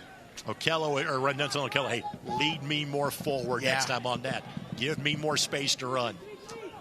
They need to get that ball to his feet in an area where he can go 1v1 and take that player on. Swan trying to find Barry. Will be a corner. And Rashid did a great job to get in the way, but the carom goes the way of the Battery as they'll head to the corner flag. Rashid and Barry have stepped in, Greg. They've done a nice job. They're positioning well. They're keeping their shape. They're anticipating plays. They're winning 50-50s. I mean, they've done a nice job for Indy 11 in place of Craig and Herbert. Quick restart here. It's Messer. Messer again is trying to find a window. Looking back post. Headed down, but it's off to the head of Colton Swan and not much traffic in front of Eric Dick, who was able to make the play. We talked about the Indy 11 have not played much in June. Well, frankly, neither has Eric, because the two Prinks Tires USL Cup matches in June, Reese Charles Cook played and had clean sheets. So Eric is very well rested for this stretch of games that will largely be his the rest of the way. Start to see the clouds start to take on a bit more of a look of rain. And again, we felt like we were playing beat the clock today at some point in time. The players on the pitch will welcome the sun going away. I'm not going to lie, the broadcasters feel the exact same way about it too. We're not running like these guys we're running are. Our mouths. We're not running like these guys, no. But yeah, it's a little bit of a cooler, starting to feel a little bit of a cooler breeze. But for if beggars can be choosers, we'd like for the rain to hold off until about 6 o'clock, if at all possible. Give us another 45 minutes. By the way, I haven't had a chance to mention this yet. I always try to do this when these two teams get together. I want to take a moment to remember the late, great Tim Hankinson. He is the connective tissue, part of the connective tissue between these two franchises. First head coach of the Charleston Battery, 2 years the head coach of the Indy 11, led the Indy 11 to the NASL Spring Season Championship 2016, and simply put, a gentleman of the sport of soccer who we lost a handful of years ago after a cancer battle. But every time these two teams get together, I think about my buddy, Tim Hankinson. Yeah, unbelievable. Here's Apononu. Of course, after Tim Hankinson, it was Mike Anhauser from IU in Fort Wayne, who was the coach in Charleston forever. Messer's touch. Flag stayed down. We play on. Nienlinger hits a 60-degree wedge to try to lift that one in the way of Bruno Rendon, and immediately Kelly hit it off of Rendon and offers his apology. Or Ikaze, excuse me. Matt Thompson checks with Rendon to make sure he's all right. He says, I'm fine. And And the sporting gesture by Akaza, you didn't mean to do that. Yeah, no, it's unintentional, and you see the. Here it is. So you want to play a professional sport, huh? Yeah. Right to shots. Yeah. And he knows right away. It's just he's just trying to keep the ball in. Didn't even see Rondon there, and that happens. But yeah, you see the professionalism that these guys have, and they're competing and they're going hard, but they also have a level of respect for each other at the same time. Plus, they're both just worn out and exhausted at this point in the game too. Apanonu and Eric Dick with the read. If he sits back, that's going to be a problem with Colton Swan. Absolutely, and that's why a play like that from Eric Dick, it looks simple, it looks routine, and it is technically for him to get out there, but he's got to make that decision and use that, collapse that space. It's a routine play for him. It's not as easy as he makes it look. Just a great, another anticipatory play from Eric Dick. Graham Smith makes a similar read as the center back got all the way into the attack trying to break that up. And it's going to be a foul whistled against Cam Lindley as Foster goes to the turf. Set piece coming here for Charleston. Let's hope that Foster is all right. Let's thank our friends, the Keystone Group, specializing in transformational developments, construction management, and investments. And you can see the first person to help him up is Aiden Quinn. As the match started, we didn't show you this on camera. As soon as starting lineup introduced, Malik runs over the Indy 11 bench and shakes everybody's hand from being here for a year and a half. Pre-game, Lindley got him. He caught him. It could have been a yellow. Lindley got a little lucky there without getting a yellow. When you come from behind and you get legs, you generally get in a card. Certainly getting the call. First substitution heading towards the bench for Charleston. It's going to be Pahomoff that will head towards the fourth official in a matter of moments. Yeah, between now and the 75th minute, see what the coaches do to try to get some fresh legs in there, Greg. This is a nice opportunity here for Charleston. Serving this ball back post right around the top of the 6. Good look at Ben Pierman looking on from the Charleston bench. Left-footed in-swinger by Messer goes all the way through. Suber plays it right back to his old teammate in Eric Dick. But then Dick's distribution quickly read by Foster. Give and go. Foster takes the tumble. Good pressure applied again by Charleston. Not once, but twice. That's Ikaza. Again, really first impact he's been on the game. Yep. He's capable. Need to get him more involved. But frankly, they've got so many good pieces. They really do. you can ignore a player or two for a little while. You're right. You can't ignore him and not even realize he's out there. But once he kicks it in, you just add it to the arsenal. Messer steers it in. Ball finds Allen. And Pahomoff has made his way to the fourth official. It's been an unusual start in the midfield. Allen took his spot today. Barry trying to get to it and just steers it wide. There's not been an answer for Miguel Barry for the Indy 11 today. Indy has been living right in the fact that it has not come back to bite them just yet. And you see him there just kind of laughing about it because he knows he missed another, not a sitter, but he's in front of the goal here. He's got to put this on frame. That goes in the back of the net, just like the one he put over the bar in the first half. He knows those balls have to be on frame. He's gotten opportunities, and Indy 11 has not been able to contain him. Pahomoff has come in as talked about, replacing Chris Allen. Our substitutions brought to us by Morales Group Staffing, offering flexibility in both staffing and operational efficiencies. Again, the veteran off for the youngster. Pahomoff, a native of Russia. And as we have seen many international players in this league, their entry to play in the States has been playing for Chris Grassley at Marshall. Rendon rounds the one touch by Blake. No, Okello could not get there in time, but Omar challenging Pahomoff. Good couple of first touches of the game. Professional rookie. That was a great ball by Rendon, serving it in. Just couldn't get a clean hit on it. Well, frankly, what a great ball. Got an end line, took a guy on, like we talked about, 1v1, get that ball across. Great play. Very similar to the first assist of Rendon's season back in the Detroit City match, where he served it up for Dylan Singh.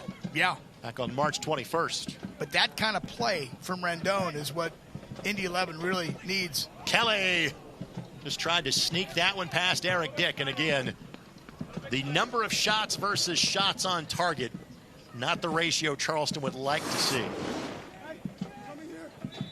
This ball here by Rendon just gets it end line, drops it back. This is a one touch right here. Blake just couldn't quite get a good look on it and bounced over him. And here's Kelly with the ball going far post, just misses, like you said, Greg. They've had opportunities, but not a lot of them on target. That's good for Indy 11. Bad news is they keep, Charleston's creating. They're creating more. But you see this is end to end. It's not lopsided. This is an end-to-end game, and it only takes one explosive opportunity for one of these teams to put the ball in the back of the net, and it can go either way at this point. Okello, the long-distance target, but the offside flag goes up. Indy 11 Soccer is sponsored by All Occasion Tent Rental, creating lasting memories one event at a time. By the way, the reason we had that little bit of delay there was Mohamed Omar came up a little bit gimpy. And again, Omar has not played a lot of minutes. He's only played 31 minutes in league play this season. He was signed in March, maybe April. He's played a little bit more in cup matches than he has in terms of championship play. But again, there's almost all the subs available for the Indy 11 are kind of attacking players today. Right. In other words, if you're going to take out Omar, you almost have to go more 4-3-3 than kind of stay in your 4-4-2 that Sean McCauley is playing today. Charlie Sharp is the player that's likely going to come in first, and frankly, our fans in Indianapolis have not seen him since March. He made his return after a stress reaction in his foot in the match 2 weeks ago against Lexington. Yeah, he can come in, give them a little bit of a jump. O'Brien's had a nice game today for Indy 11. We haven't mentioned his name a lot, but he's been steady, consistent. One of those quiet, unsung hero type players in O'Brien. Charleston asking for a touch off an Indy 11 defender. Matt Thompson says no, it was off of Swan. But since Swan is on our screen, and we'll show you the shot, again, for those of you watching the Charleston perspective, my broadcast partner just a few years ago played college soccer at Indiana University as well. I'm being nice. So, and again, Swan is a revelation. He had 3 goals this year. Palmer Alt scored most of the goals for Todd Yeagley's team, who we know well, being from this area. How does Swan look out there to you, Dan? He looks good. I mean, he fits right in. He doesn't look out of, like a fish out of water. He's composed. He's got the confident level. He's got the ability. They haven't gotten the ball to him as much today. He hasn't gotten as involved, but he's still explosive and can still change the course of this game. So I think it looks really good as he's blended in really well with this group. Foster. And he's starting to have some giveaways in the midfield. And Mohamed Omar is going to come out for the Indy 11. Charlie Sharp will replace him as Indy will go a little more attack-minded. I mean, not exactly by design, almost just because that's the pieces they have available. There's 18 healthy players in uniform today, one of those being Tyler Loudon, the 15-year-old from Greenwood on an academy deal. Became the youngest player to play in a match for the Indy 11 when we last saw the team back on June 6th. Sharp coming in is, I think, a nice strategic move by Coach McCauley. Get some fresh legs in there. And what I love about Coach McCauley's approach and his constant willingness to attack, and they're not resting, they're not sitting back. That's not his style. I love it. They keep coming. They're never going to slow down. They're never going to stop attacking. So I love that type of style. And by bringing Sharp in, you can see he's not going defensive mode. He's looking to put this game away. He wants to win. Messer. Barry able to track it back, but Quinn gets in the way. Ikaza with a handball. Yep. And again, Indy 11, Greg, doing a really nice job of collapsing defenders in and around the 18. You see Barry there. He has that size. He has that ability. He's really good with his back to the goal. Shields the ball well. Big, strong guy. Has no room. Zero room to move. That's because he's being double teamed every time he's on the ball. Indy 11 doing a great job of dispossessing him and making sure that he does not have an opportunity to go forward. Substitution brought to us by Morales Group Staffing, offering flexibility in both staffing and operational efficiencies. In Sharp in and Omar.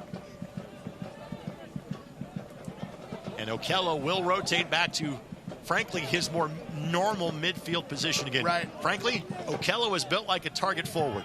Just kind of how he thinks and feels the game.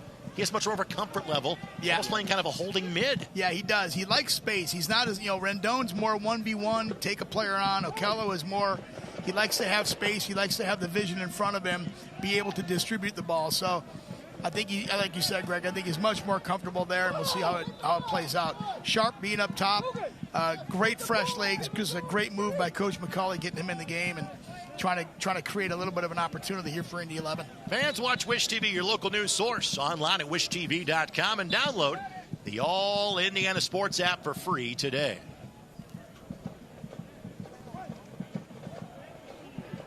Rakestraw, Dan Capsalis with you. Happy 250th birthday, America. Thanks for spending part of your celebration festivities with us today. That is a deflection off of Messer. That will be a corner kick brought to us by IBEW, Local 481. These set pieces are all key. At this stage in this game, as the clock keeps ticking, every chance you get, you want to take advantage of this. So you're going to see Aiden Quinn here serve a nice ball. He's going to swing it in.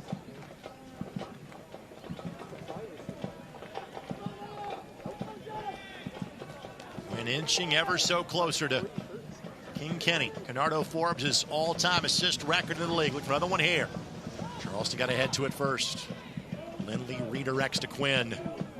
One deft touch to settle. Gaza got one back to him after playing a similar ball off of Rendon earlier. But nothing comes of the opportunity for the Indy 11.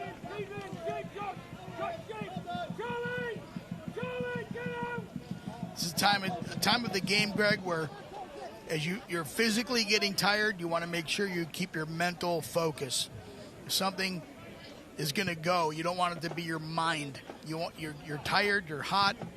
This game's ticking away. Later in the minutes of this game, they've got to stay mentally focused, both teams. Great hustle by Messer.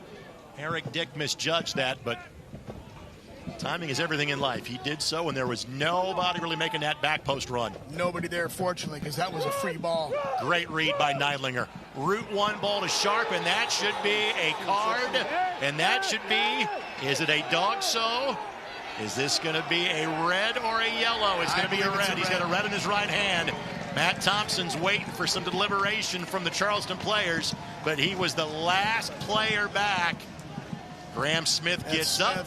Matt Thompson awaits. Conversation still taking place. It's a red. That's it. It's an easy call. Clear opportunity taken away from Sharp. Just pulled him down. I mean, defensively, he kind of had no choice because Sharp was on the run, and he was going. Great ball by Neidlinger. You see him take a look, put the ball at pace. I mean, just lays it on a platter, and Smith just upends Sharp. I mean, it's a no contest call. Easy red. So Graham Smith, the only good news for Graham is you get to go to the showers early. Today that means something. Yeah. But for the last 22-plus minutes and change, Ben Pierman's team now will play a man down. To be frank, they're good enough to hang and still score. They in this scenario. But the tenor of the match just changed. Yeah, you can't take a guy down like that. And Sharp is on his way, and he's got Rendon on the outside, so there's a clear scoring opportunity taken away there.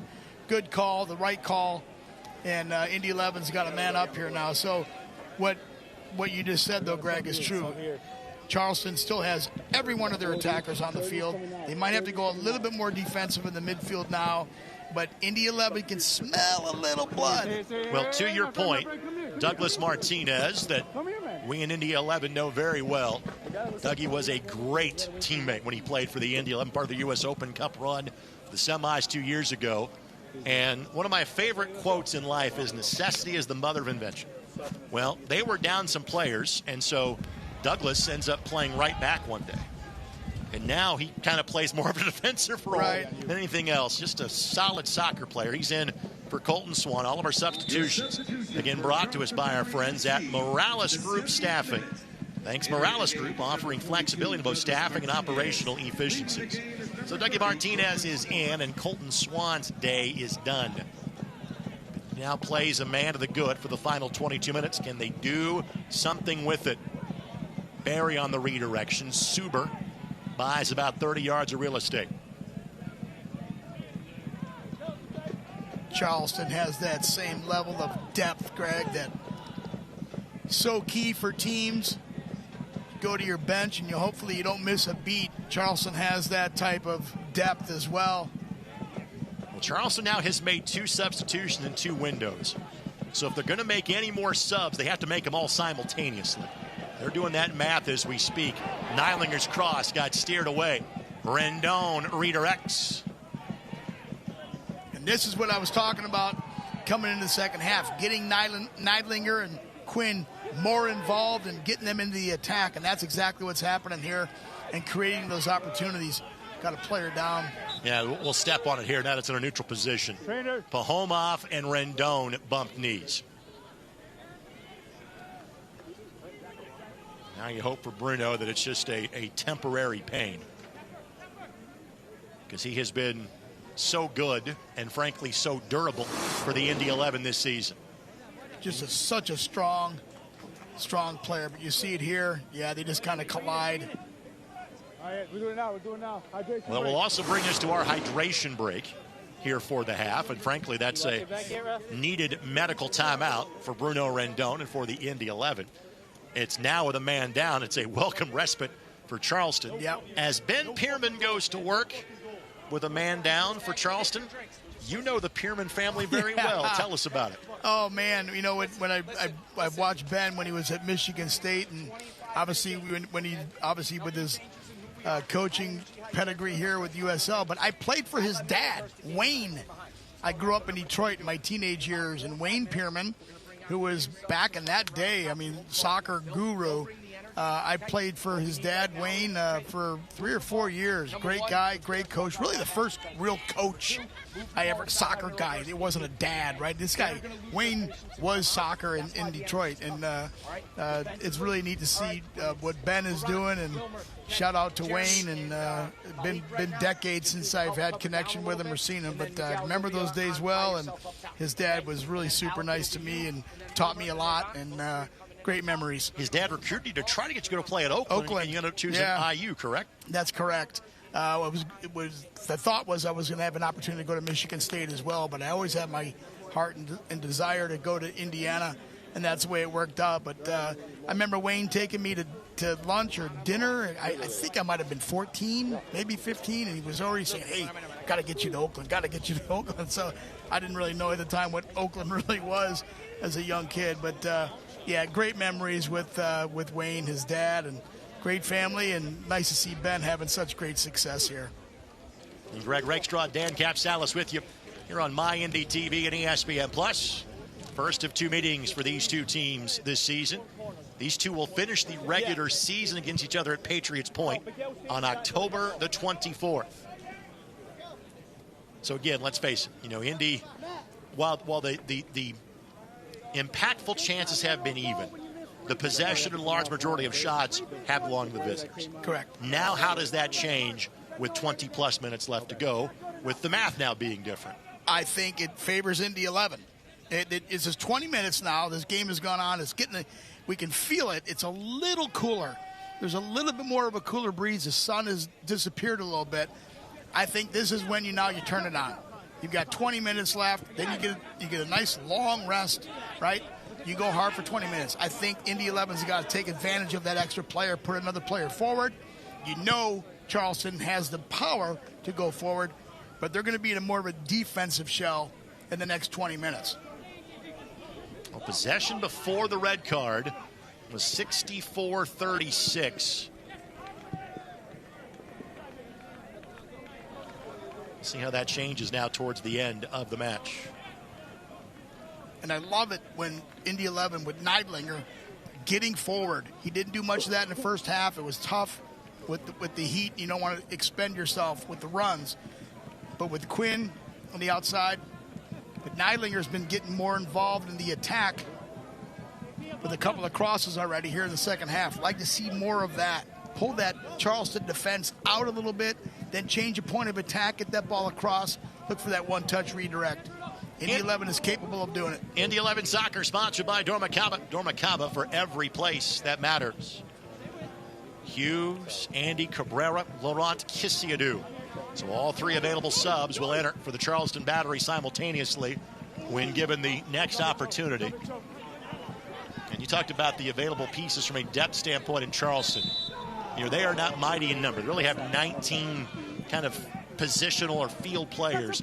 But the guys they got can all go. And Andy Cabrera, who we know well, obviously his dad Wilmer, longtime coach, but Andy played his college soccer here in Indianapolis, played at Butler University, played for another Oakland guy in Paul State. Right. And then Laurent Kisiadou has been really good in our league in previous stops in both Memphis as well as with Detroit City. Alec Hughes, more of a debutante young player, straight out of his days at college, who touched that last. Corner kick coming for the Indy 11. And now with the numbers advantage, here comes a good look for Indy. Our corner kick's brought to us by IBEW 481. Yeah, the Indy 11's got a little bit of a kick in their step here, and I like what Charleston is about to do with getting their subs in with Cabrera, Hughes, Kisiadou.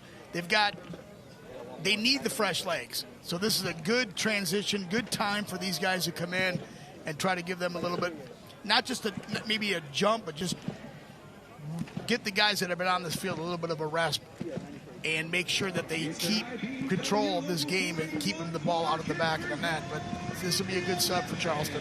Lindley sends it in. Suber got there first. Quinn redirects to Jack Blake. Blake takes a couple of looks. Redirected by Sharp. And eventually Kelly will also go back to midfield. All three of those subs, by the way, Dan, are all of the attacking variety, asking for a handball, and AR says yes. Well, that was close. Malik Foster. It's been 40 years since Diego Maradona's hand of God. Malik trying to reenact that in honor of the World Cup, once again being partially in Mexico. You see him there shaking his head no. Tough to see from our standpoint. The referee, the AR on the side, right there on it. But he was off to the races, and Eric Dick, anticipating it, was out of the box. You're talking about an empty net potential goal here for Foster. So Indy 11 dodged a little bit of a bullet there, and you see Foster coming off there and taking a break. So 3 subs brought to us by Morales Group Staffing, offering flexibility in both staffing and operational efficiencies. Again, you had to get them all in this window. So Charleston has used their available subs. Hughes, Kisiadou, Cabrera in, Miguel Berry, Jeremy Kelly, Malik Foster all come on. Again, Cabrera has basically been one of the leading sources of offense off the bench for the former Butler Bulldog. He had 23 goals in 70 matches playing at Butler. Played as really a teenager on an academy deal for his dad at the old RGV operation here in the league. Had 7 goals with RGV 3 years ago. 2 goals and 2 assists. And again, you'll see some rosters that say Wilmer, his father's name. Last year in El Paso, he was kind of going by Andy, so we'll kind of interchange the first names for Wilmer Jr. / Andy during the course of the broadcast here. Rashid keeps that in play. Well, Charleston has certainly taken out their firepower attacking players, getting into a little bit more of a defensive shell, playing a 4-4-1. Indy 11 just needs to keep that ball moving, try to get it outside, break down that center line defense. Zamudio makes the run and does a good job of just shouldering Sharp away. Indy 11 Soccer, sponsored by Hyatt Place. Experience comfort in downtown Indianapolis. Loic Masanvi, who we have seen start for so much of this year, brought on in a reserve role today. And again, frankly, his speed late. Yeah. I love that idea from Coach McCauley. I'm watching him come up, and I'm saying the same thing, Greg. I mean, he's got fresh legs. You know, there's plenty of time here, and Musambi has that type of explosiveness if he gets into space. So this could be a really, really nice change for Indy 11.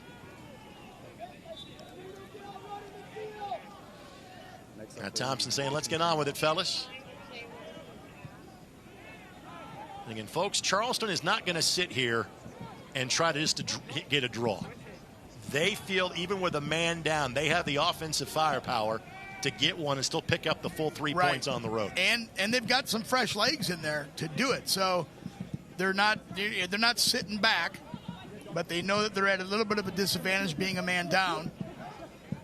Can Indy 11 find a way to expose that opportunity, get a quality shot on goal? While they have just 9 field players, O'Brien heads it across and just couldn't find a teammate. Good read by Lindley. Asked for a foul on Hughes, didn't get it. Quinn now will go back to the foul, and Matt Thompson was playing advantage. So we'll go back to the foul on Hughes as Lindley now has a seat. But the advantage was being played, and once Quinn couldn't keep possession, Matt Thompson goes back to the spot of the foul. Does a great job of making that. And that's one of those delayed calls where you let it play out, you say play on, and when it doesn't materialize, the referee has the ability to bring it back to the original foul. Now this is an interesting restart here for Indy 11. They're far enough away where they can just serve it into the box, far post, but they're relatively close enough where they can get a shot off here. All of our subs brought to us by Morales Group Staffing, offering flexibility in both staffing and operational efficiencies. I think if it's Lindley going to take the shot, take the kick here, he's likely to serve it into the box, far 6. Quinn and Lindley. It's a cavity free kick for the Indy 11. And our cavity free kicks brought to us by Cornerstone Family Dentistry. Quinn serves it in. Rashid sends it across. Had it down and still in. The Indy 11 have the goal in minute number 82. And it is 4th of July, right? Cue the smoke in Indianapolis as the boys in blue take a 1-goal lead. Unbelievable service by Quinn, and somebody that we talked about a second ago, we haven't said his name much, Mr. O'Brien was there at opportunistic position, found a way to have on the far post here. Quinn, looks like Lindley's going to serve it. Quinn gets it in, great header, get it through, and O'Brien is on the far post, just hits it with the right thigh, and just buries it in the back of the net. Just a fantastic goal for Indy 11. And wow, well-deserved. Aiden Quinn doesn't get the assist. He'll get the hockey assist. Give Mikel Rashid the assist for the Indy 11. And now Indy in position for their first win against the Charleston Battery in 37 months. That's incredible. June of 2023, and frankly, if this holds, both times Indy would have beaten Charleston, they would have been a man up for a significant chunk of the match. Now, again, folks, Charleston will not go away. They will fight and they will scrap, trying to get at least a point back on the road today. This is not done and dusted just yet. No, it never is. But being down a man, they have to go forward now. They have no choice, which means they're going to be leaving themselves a little bit more vulnerable in the back in transition. So if they go forward with numbers to try to equalize this, they're going to leave themselves, like right now, they're playing with 2 in the back. That's a great opportunity with Indy 11 transition going forward. So Charleston has no choice but to throw guys forward now. And if Indy 11 can get a quick counter, you could see a second goal. But what a great play. What a great goal. They're trying to incline the table. They've got matches in hand. Ball did cross into touch for a throw-in coming. Cabrera could not keep that in play. Fans, you can watch the USL on ESPN2 next Saturday for a Prinks Tires USL Cup interleague matchup. San Antonio aims to clinch their group with a win over League One opponent, the Red Wolves of Chattanooga, who want to spoil the party. That is next Saturday, July 11th, 9 o'clock on ESPN2. By the way, Charleston will play for their group with another League One squad with the Charlotte Independents, while Indy and Jacksonville are the 2 teams in the entirety of the USL ecosystem that will have next Saturday night off. They're the 2 teams that are done with Brinks Tires Cup play. There's Kissiadou, native of the Ivory Coast. Nice player, Kissiadou. If he's the guy you're going to 15th or 16th, yeah, you're pretty good. Yeah, he's so smooth on the ball, and he's so technical. This team is so well constructed. Look about how well coached they are. Yeah, they are so well constructed. And it doesn't matter who's on the field. There's chemistry amongst all of them, which is really, really impressive. Rendon going to be called for the foul. He wasn't happy about it, but here comes a set-piece opportunity for the Battery. And again, we talk about the numbers advantage for the Indy 11 when they are a man up. This is an opportunity to try to get one back here for the Battery. Yeah, dangerous play here.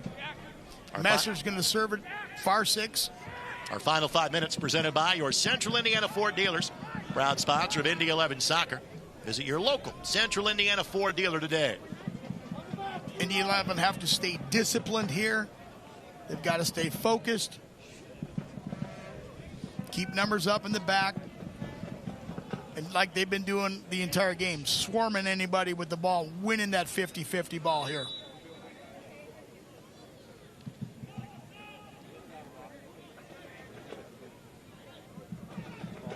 Messer sends it in. Headed down, Eric Dick is there. Again, he has seen a lot of shots. Wow. Not all of them directed his way. That was Martinez. Up to the task. Unbelievable. I mean, that was a great play. I mean, Messer serves a great ball in. Martinez gets a great header on it. Eric Dick sees it the whole way. And Messer with the foul. Set piece coming for the Indy 11. Let's go to the other end first. Yeah, Messer, great ball. There's Martinez and Eric Dick just stretching out, making sure he keeps that ball in front of him, not just making the save. And look at, Charleston player right there ready to pounce on any rebound. And Eric Dick does a great job of not just making the save, but holding onto it and not giving up a rebound. Great play by Indy 11. Another free kick for the Indy 11. They are all cavity free kicks brought to us by Cornerstone Family Dentistry with locations in Carmel, Indianapolis, and Danville.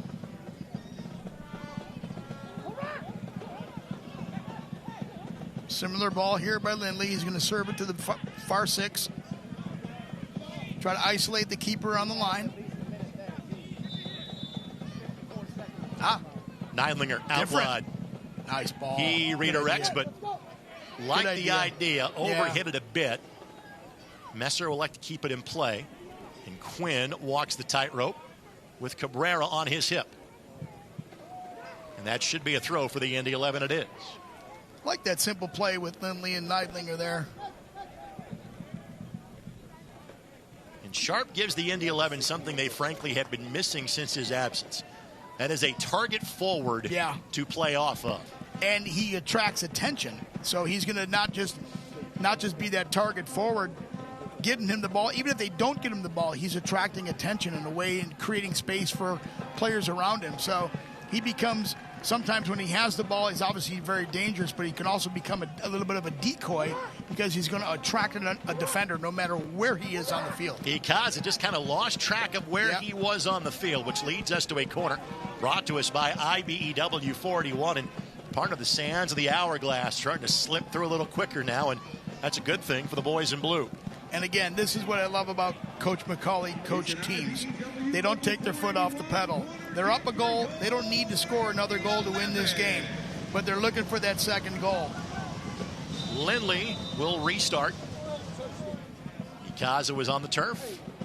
Cabrera with a pass on the dime.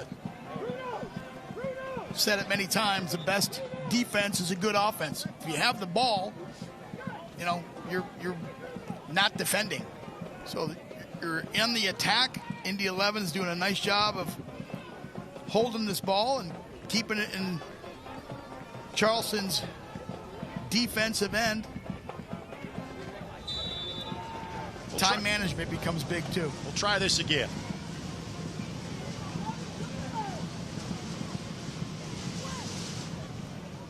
Charleston got there first. Rendon's volley, no. Blake off the post. Rendon again doesn't get through. goodness, what a shot by Blake. Rashid, again, he has been fantastic today. Rashid's had a great game, no question. But because Indy had numbers forward, here's a chance to counter. Indy recovers quickly and gets 7 behind the ball as fast as they can. And Masanvi slows Pahomov down for a throw-in for Charleston. Yeah, with his speed. Does a great job, Masanvi does. We'll look towards the 4th official in terms of available time remaining. Neidlinger with Messer step for step. Messer, I've been so impressed with him today. And he's just such a great player. He's such a weapon. Workhorse, work ethic. I mean, he's just been fun to watch today. I mean, what a great player that they have in him. Just an impactful player. Fun to watch. We've got a hydration break, several subs and a goal, plus a red card. So with that, that's all me setting you up for 6 minutes of additional time. So this is far from over. Lots of time. Neidlinger, good read. Apanonu. Here's Pahomov. Great read by Neidlinger. But not out of danger just yet. Messer looking back post, goes all the way through. His ball was just behind Hughes. Couldn't get a ball to it. And Sharp's pressure ricochets wide. It's good. Good challenge there by Sharp. Yeah, this shot here by Blake, he just, a side volley, one touch, right off the post. I mean, dead solid on the post. Good job by Barry to play through Hughes, and now Masanvi with some space to operate. Can he find Blake in the middle of the field? He does. Blake's got Rendon and Masanvi. There's and a yellow. Blake goes down, and Kissigadou with a professional foul as Blake takes a tumble and Kissigadou draws the yellow. Great move by Blake. Love the change of speed, burst of speed. When you're beating a player 1v1, you want to do two things. You want to change your speed and direction, and you want to do them at the same time. So Blake does that, and the only way that he doesn't get through is by taking him down. Ikaza and Quinn getting tied up. And those are two guys wearing the captain's armbands, by the way. That's what you don't see very often. Yeah, a little heated here. And let me remind you, these two teams see each other again on October the 24th. Yep. It'll be interesting at Patriots Point when they get together. And you're not surprised that tensions are boiling over, because literally everything is boiling over. Although the cloud cover has made this a whole lot better the last 15 minutes. It's got a little more comfortable, no question, but... A yellow card caution has been issued. Indy 11 Soccer, sponsored by the Denny Companies, tearing down the past so you can build the future. Again, Blake does a great job trying to split those defenders and gets taken down, and Indy 11 gets another quality restart here, just 30 yards out. Another opportunity. And everybody involved has been in the same league about 5 or 6 years. Everybody knows everybody in that conversation that was taking place out there. A little more additional time will be taking place here. And our friends at Cornerstone Family Dentistry are getting their money's worth since the Indy 11 went on the power play, so to speak. Cavity-free kick brought to us by Cornerstone Family Dentistry. Locations in Carmel, Indianapolis, and Danville. Indy elects to go for possession. I like it. With a 1-goal lead. I like it. Make Charleston chase. It's good stuff. All the way back to Eric Dick. And when in doubt, you can just blast it forward. And everybody resets. And now Blake forces Zamudio with a quick distribution.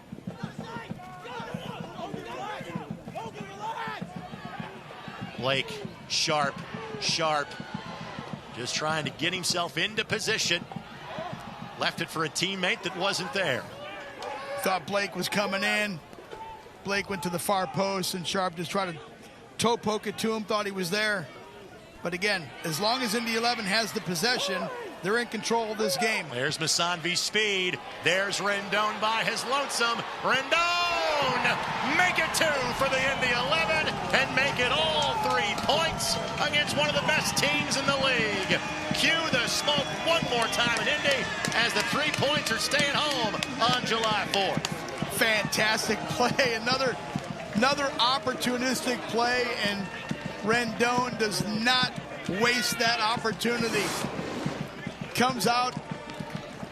You see a great slide tackle here. Indy 11 maintains possession. What a great ball from Blake.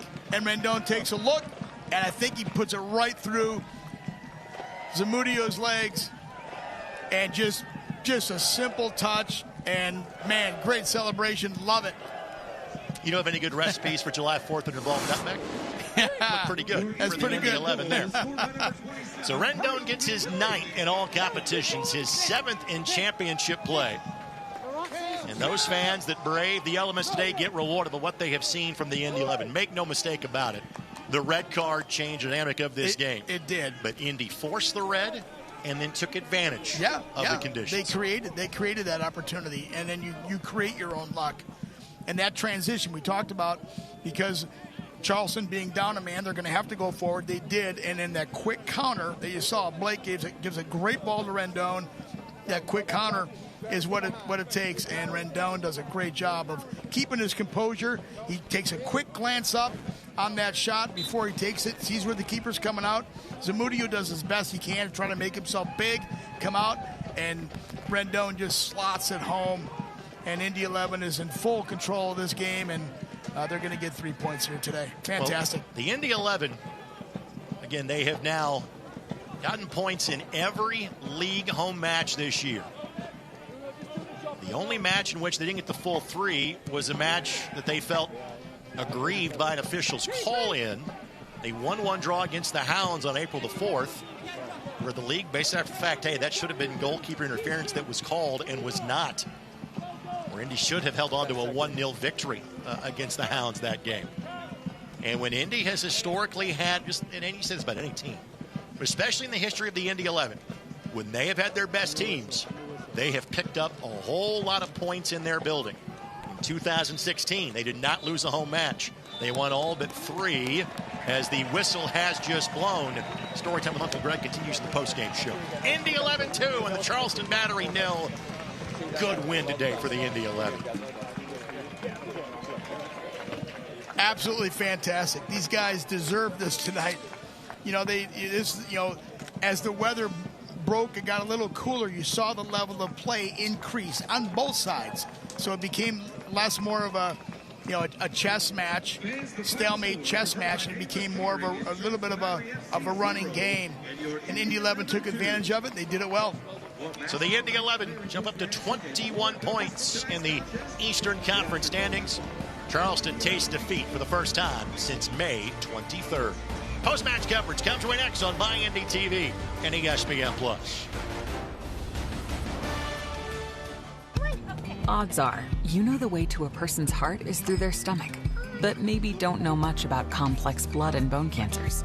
Or you know all the ins and outs of a chassis, not necessarily all about robotic heart valve surgery. And while he's thinking about bulldozers, you're not thinking about him ever needing a stem cell transplant. But if you do need care, trust the expert healthcare system 9 out of 10 Indiana doctors have chosen for their patients' care. Indiana University Health, no matter the odds.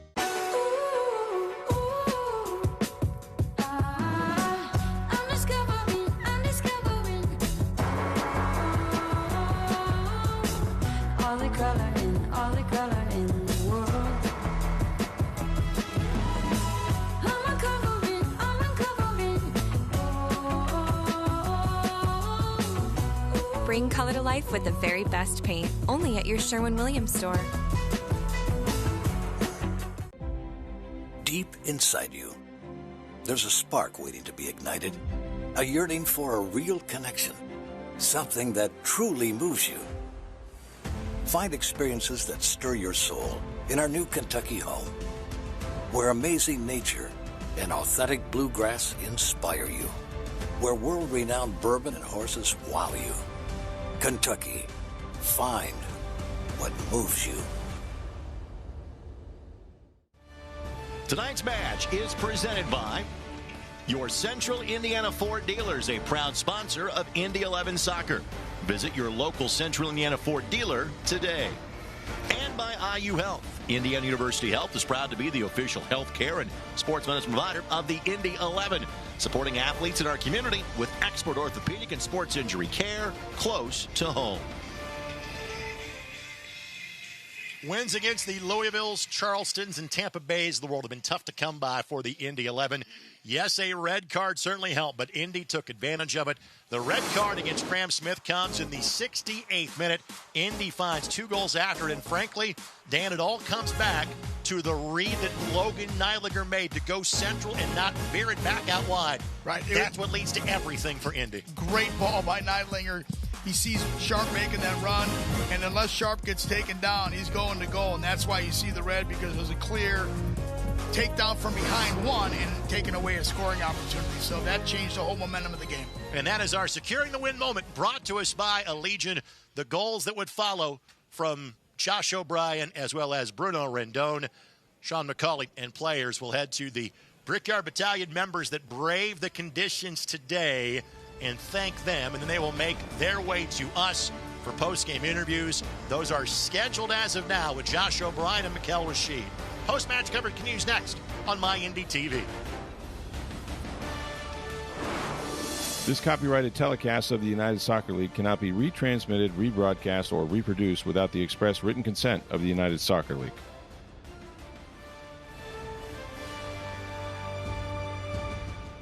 Across the globe, billions share one passion, soccer.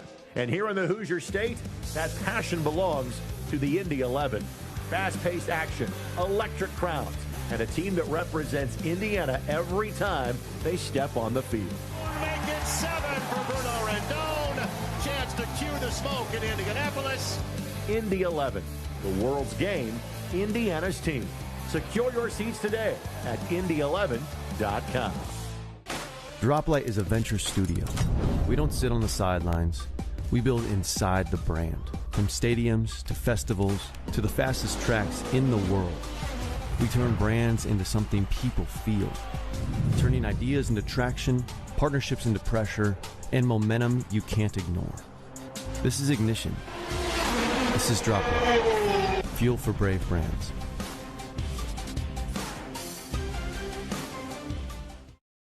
AES Indiana is dedicated to providing you with smart energy solutions that power our lives. Our energy efficiency programs help you save energy and money. From rebates on lighting and smart thermostats to appliance pickup and recycling, you can take advantage of cleaner, more cost-effective energy solutions right here, right now. IPL is now AES Indiana. We are accelerating the future of energy together. We now officially kick off the Desnuda Tequila postgame show. Desnuda, 100% organic tequila, how real tequila tastes, from the heart of Indianapolis on this nation's 250th birthday. The fireworks from the Indy 11 all come late. They force a red card late in the match. They then score twice, take advantage of it. Charleston had the best form of any team in the league, and the Indy 11 blanked them. Charleston had scored 14 times. The last 3 matches they have played, 0 at full strength or 0 after. Dan, this is a really good win for the Indy 11. It's a fantastic win for Indy 11 and just continues to build the kind of confidence they have. They're playing with different backs. They got Barry and Rashid in there instead of Herbert and Craig. So, and they're still not missing a beat. And they're just showing that the resilience and the grit and the grind that they have on a hot day like today. Great win for Indy 11. Well, the head coach of the Indy 11 and Sean McCauley just heard our conversation. And partner, I'll repeat it. The team you just played had scored 14 times the last time, 3 times they have played. You're down, your most veteran center back, and you give up 0 goals today. You got to be smiling from ear to ear about this one. Yeah, really pleased at the end, to get the 3 points. I thought it was a really difficult day for both teams, with the weather. But, it was going to take, that little bit of extra. I think you talked about the grit. I think it took a little bit of extra from one team, to really compete for everything. And obviously we get the couple of goals, but, I'm really, really pleased with the work rate and effort and the new players coming into the team. Well, you made a point to rotate the squad 2 weeks ago against Lexington, and frankly, I think it pays off in matches like this because I thought Logan played. I thought Mikel Rashid was fantastic. What Charlie did late in the match. Your thoughts about what your depth did for your team today? Well, we spoke about it before Lexington, knowing that, I wanted to make a few changes to prepare for the rest of the season, and that's justified a little bit with today, that they've gone in and played with that confidence and the ability to go and win a game of football.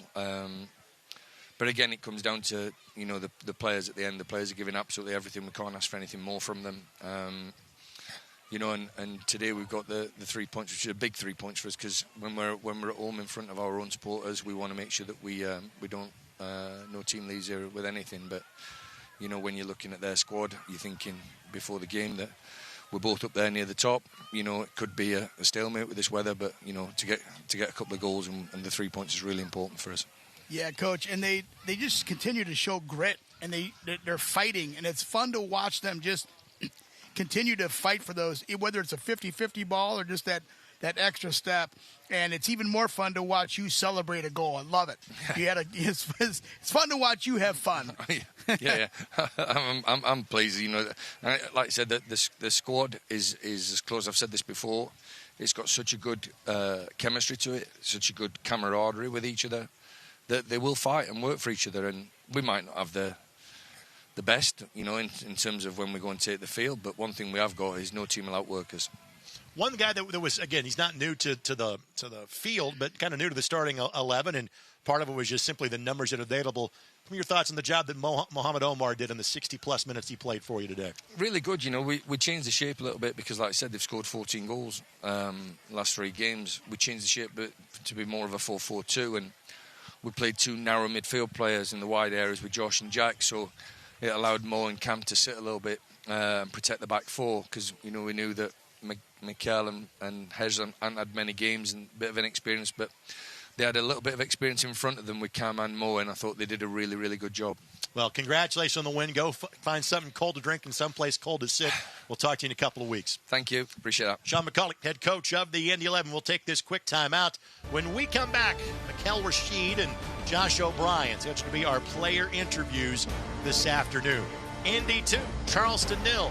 More of the Desnuda Tequila postgame show when we come back to downtown Indy.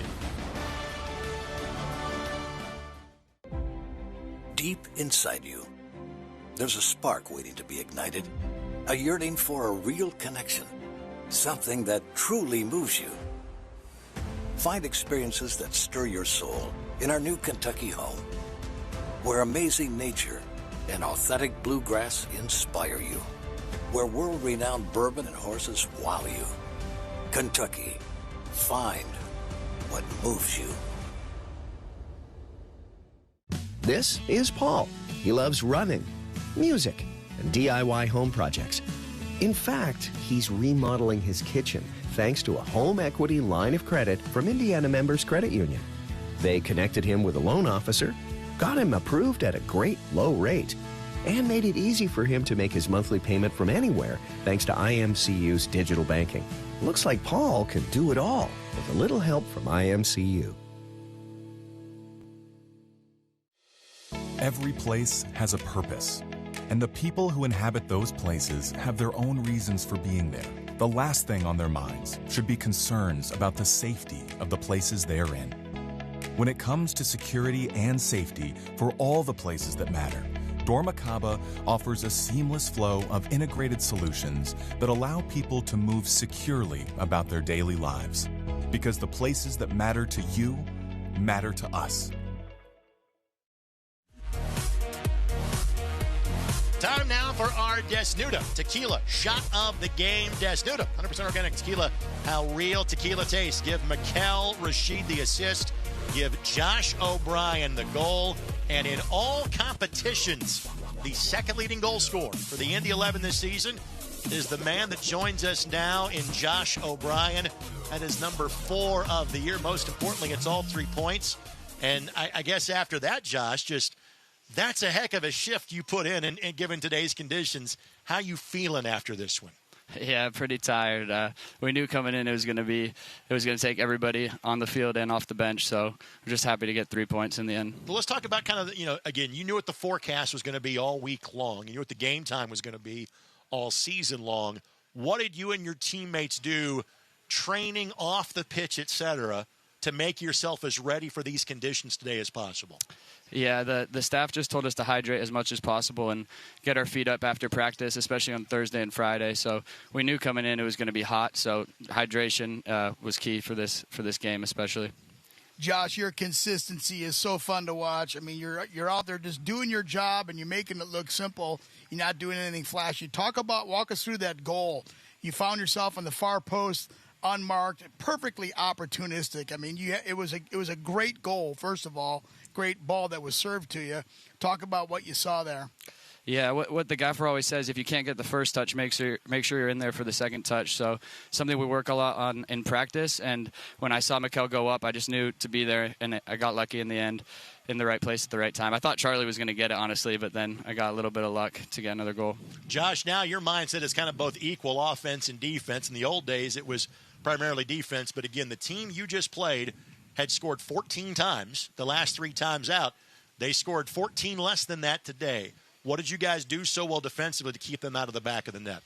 Yeah, we knew it was going to be hot today, so we knew the longer we could stay in the game and keep it at 0-0, we always get chances, whether that be set pieces or an open play. So I think we just did that really well today, stayed in the game, and everyone worked hard off the ball. Like, we didn't have a lot of the ball in the first half, but we had the chances in the second half to win the game, so that's the most important. So then normally when you guys roll out of here, it's like after 10 o'clock on a Saturday night. It's 6:15 as we're talking now. Is there anything left in your tank for, like, 4th of July plans? Or you just going home to the air conditioning, going straight to bed at this point? I think we're going out for fireworks later, some of the boys on the team, so it should be good. Well, go celebrate. You deserve it. Given that effort, Josh, congratulations. Well done, Josh. Thank you. Josh O'Brien, kind enough to join us. Let's get now to our Schleg lockdown play of the game. And again, Eric Dick had a lot of shots fired around him, not as many on him, but when he had to, and when this was a 1-goal game, this is the play that he made as our lockdown play of the game. And that was late in the game, too. Just an opportunistic play from Charleston there, and Eric Dick was there to answer the call. We'll catch up with Mikel Rashid coming up in a matter of moments. Eric Dick talking to some fans across the way. Again, we will step aside. One more player interview to bring you when we come back on the Desnuda Tequila postgame show. You're watching on My Indy TV and ESPN+. Odds are, you know the way to a person's heart is through their stomach, but maybe don't know much about complex blood and bone cancers. Or you know all the ins and outs of a chassis, not necessarily all about robotic heart valve surgery. And while he's thinking about bulldozers, you're not thinking about him ever needing a stem cell transplant. But if you do need care, trust the expert healthcare system 9 out of 10 Indiana doctors have chosen for their patients' care. Indiana University Health, no matter the odds. Across the globe, billions share one passion, soccer. And here in the Hoosier State, that passion belongs to the Indy 11. Fast-paced action, electric crowds, and a team that represents Indiana every time they step on the field. Make it 7 for Bruno Rendon. Chance to cue the smoke in Indianapolis. Indy 11, the world's game, Indiana's team. Secure your seats today at Indy11.com. AES Indiana is dedicated to providing you with smart energy solutions that power our lives. Our energy efficiency programs help you save energy and money. From rebates on lighting and smart thermostats to appliance pickup and recycling, you can take advantage of cleaner, more cost-effective energy solutions right here, right now. IPL is now AES Indiana. We are accelerating the future of energy together. Well, our final player guest of the evening on the Desnuda Tequila postgame show here on My Indy TV. First chance I have to interview a fellow Greyhound on the program, even though he spent his last 2 years at Xavier University, is Mikel Rashid that joins us. Mikel, congratulations on the effort. Congratulations on the clean sheet for the team. Just your thoughts on how you and your mates played today against a really good Charleston team. I thought we did really well, especially with the heat and the weather. We've been preparing all week. I'm glad to get an assist and the clean sheet, but I wouldn't be able to do it without my teammates and the hard work that the guys from the front to the midfield and our goalkeeper as well, and in the back line, we just did an amazing job. You kind of got the starting nod to start the season. Anthony comes in, then he gets hurt, and you go right back in, and seemingly defensively, you guys haven't missed a beat. Just your thoughts about what you've done with this opportunity over the last month. I think any good team, as long as someone in your position is also competing and making you do well during training and pushing me to do better, and likewise me pushing him to do better, that's all we care about. So as long as we're helping the team get 3 points, that's all that matters. Yeah, and Mikel, I thought you guys did a great job. You specifically on Barry and Foster and Swan coming through. You really never gave them an opportunity to get a clean shot off. Barry missed a couple that he had opportunities with, but your pressure and your presence and your shape and communication was really, really good tonight. Talk about that a little bit. I think as a team, we know that we're a little bit more defense-minded. We take pride in defending. I know that I do. I know that all center backs, outside backs, and as a team in general, we take pride in clean sheets, and we've had a couple as of recent, so we just want to keep that up. You mentioned getting the assist, and frankly, we wanted to get you on as much for your defensive effort, but let's talk about the assist. Kind of walk us through what you saw in the play and just kind of what went through your mind as it went down. It's all kind of a blur, honestly, but I just remember Quinny playing across, and then I headed back across, and I think Bruno and Josh were back there, and me and Josh have a great relationship. He's my roommate, so I'm just glad I could help him out today. He says, by the way, you guys are going to see some fireworks tonight, so have fun with that. Before we let you go, we flashed this when you first joined us. Again, Rockville, Maryland is home for you. Correct. But you spent 3 years playing on the south side of Indianapolis at UIndy. So it's not your hometown, but you know the area well. What has it been like to continue your pro career with the Indy 11 this year?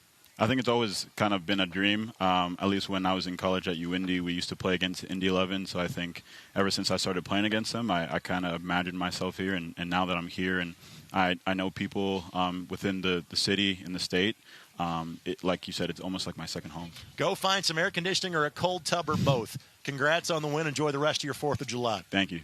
Mikel Rashid, count out to join us, and thanks to Josh O'Brien, and Sean McCauley. And Dan, we are always appreciative of the players that join us on the postgame show, especially after today. Yeah, it's easy to talk after a win, but these guys gave everything today. It just poured it out today, and just a testimonial to how professional they are. It's a tough condition to play in today for both teams, and Indy 11 prevailed and did it well, and they deserve a nice rest. Now our focus goes to Monday night. Team USA plays in a round of 16 knockout match against Belgium. The watch party moves downtown on Monument Circle. Come hang out with me and several thousand of your closest friends.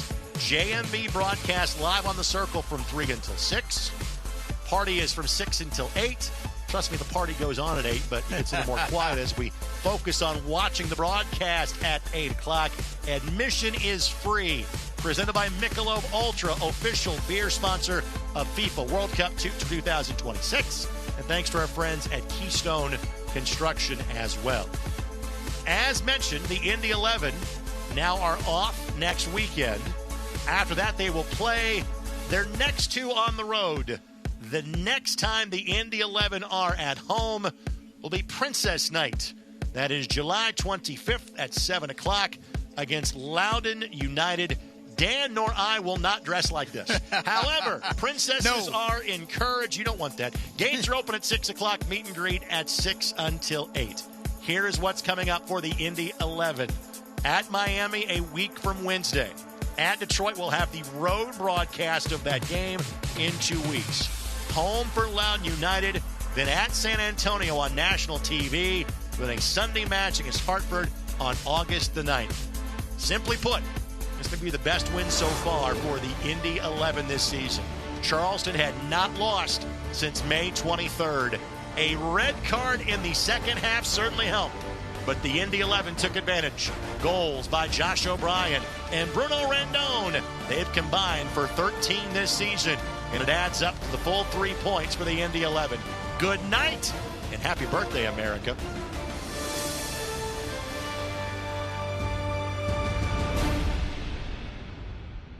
Members Credit Union. We're invested in more than just your finances. We're invested in your future, the future of your family, the well-being of the community you live in, and in those who dream big. Until those dreams become a reality, any bank can give you a loan or open an account. At IMCU, we care about more than just dollars and cents. We care about doing things that make sense. And investing in you makes good sense to us. In Kentucky, we're moving forward together. Our businesses are winning. and our families are thriving. Because Kentucky is a place where business is fast, but the pace of life is just right. Now, we're looking at a new Kentucky, one where good jobs and a good life are possible for everyone. Y'all interested? We don't blame you. So come explore your new Kentucky home. Don't miss out on your best summer yet. Upgrade your summer with AAA, with local savings like free Indians tickets, VIP access at Ruas Music Center, 35% off zoo tickets, 50% off Indy 11, and more. Time's running out. Don't miss out. Renew today at AAA.com and make this your best summer yet.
By Cornerstone Family Dentistry. Quinn serves it in. Rashid sends it across. Headed down and still in. The Indy 11 have the goal in minute number 82. And it is 4th of July, right?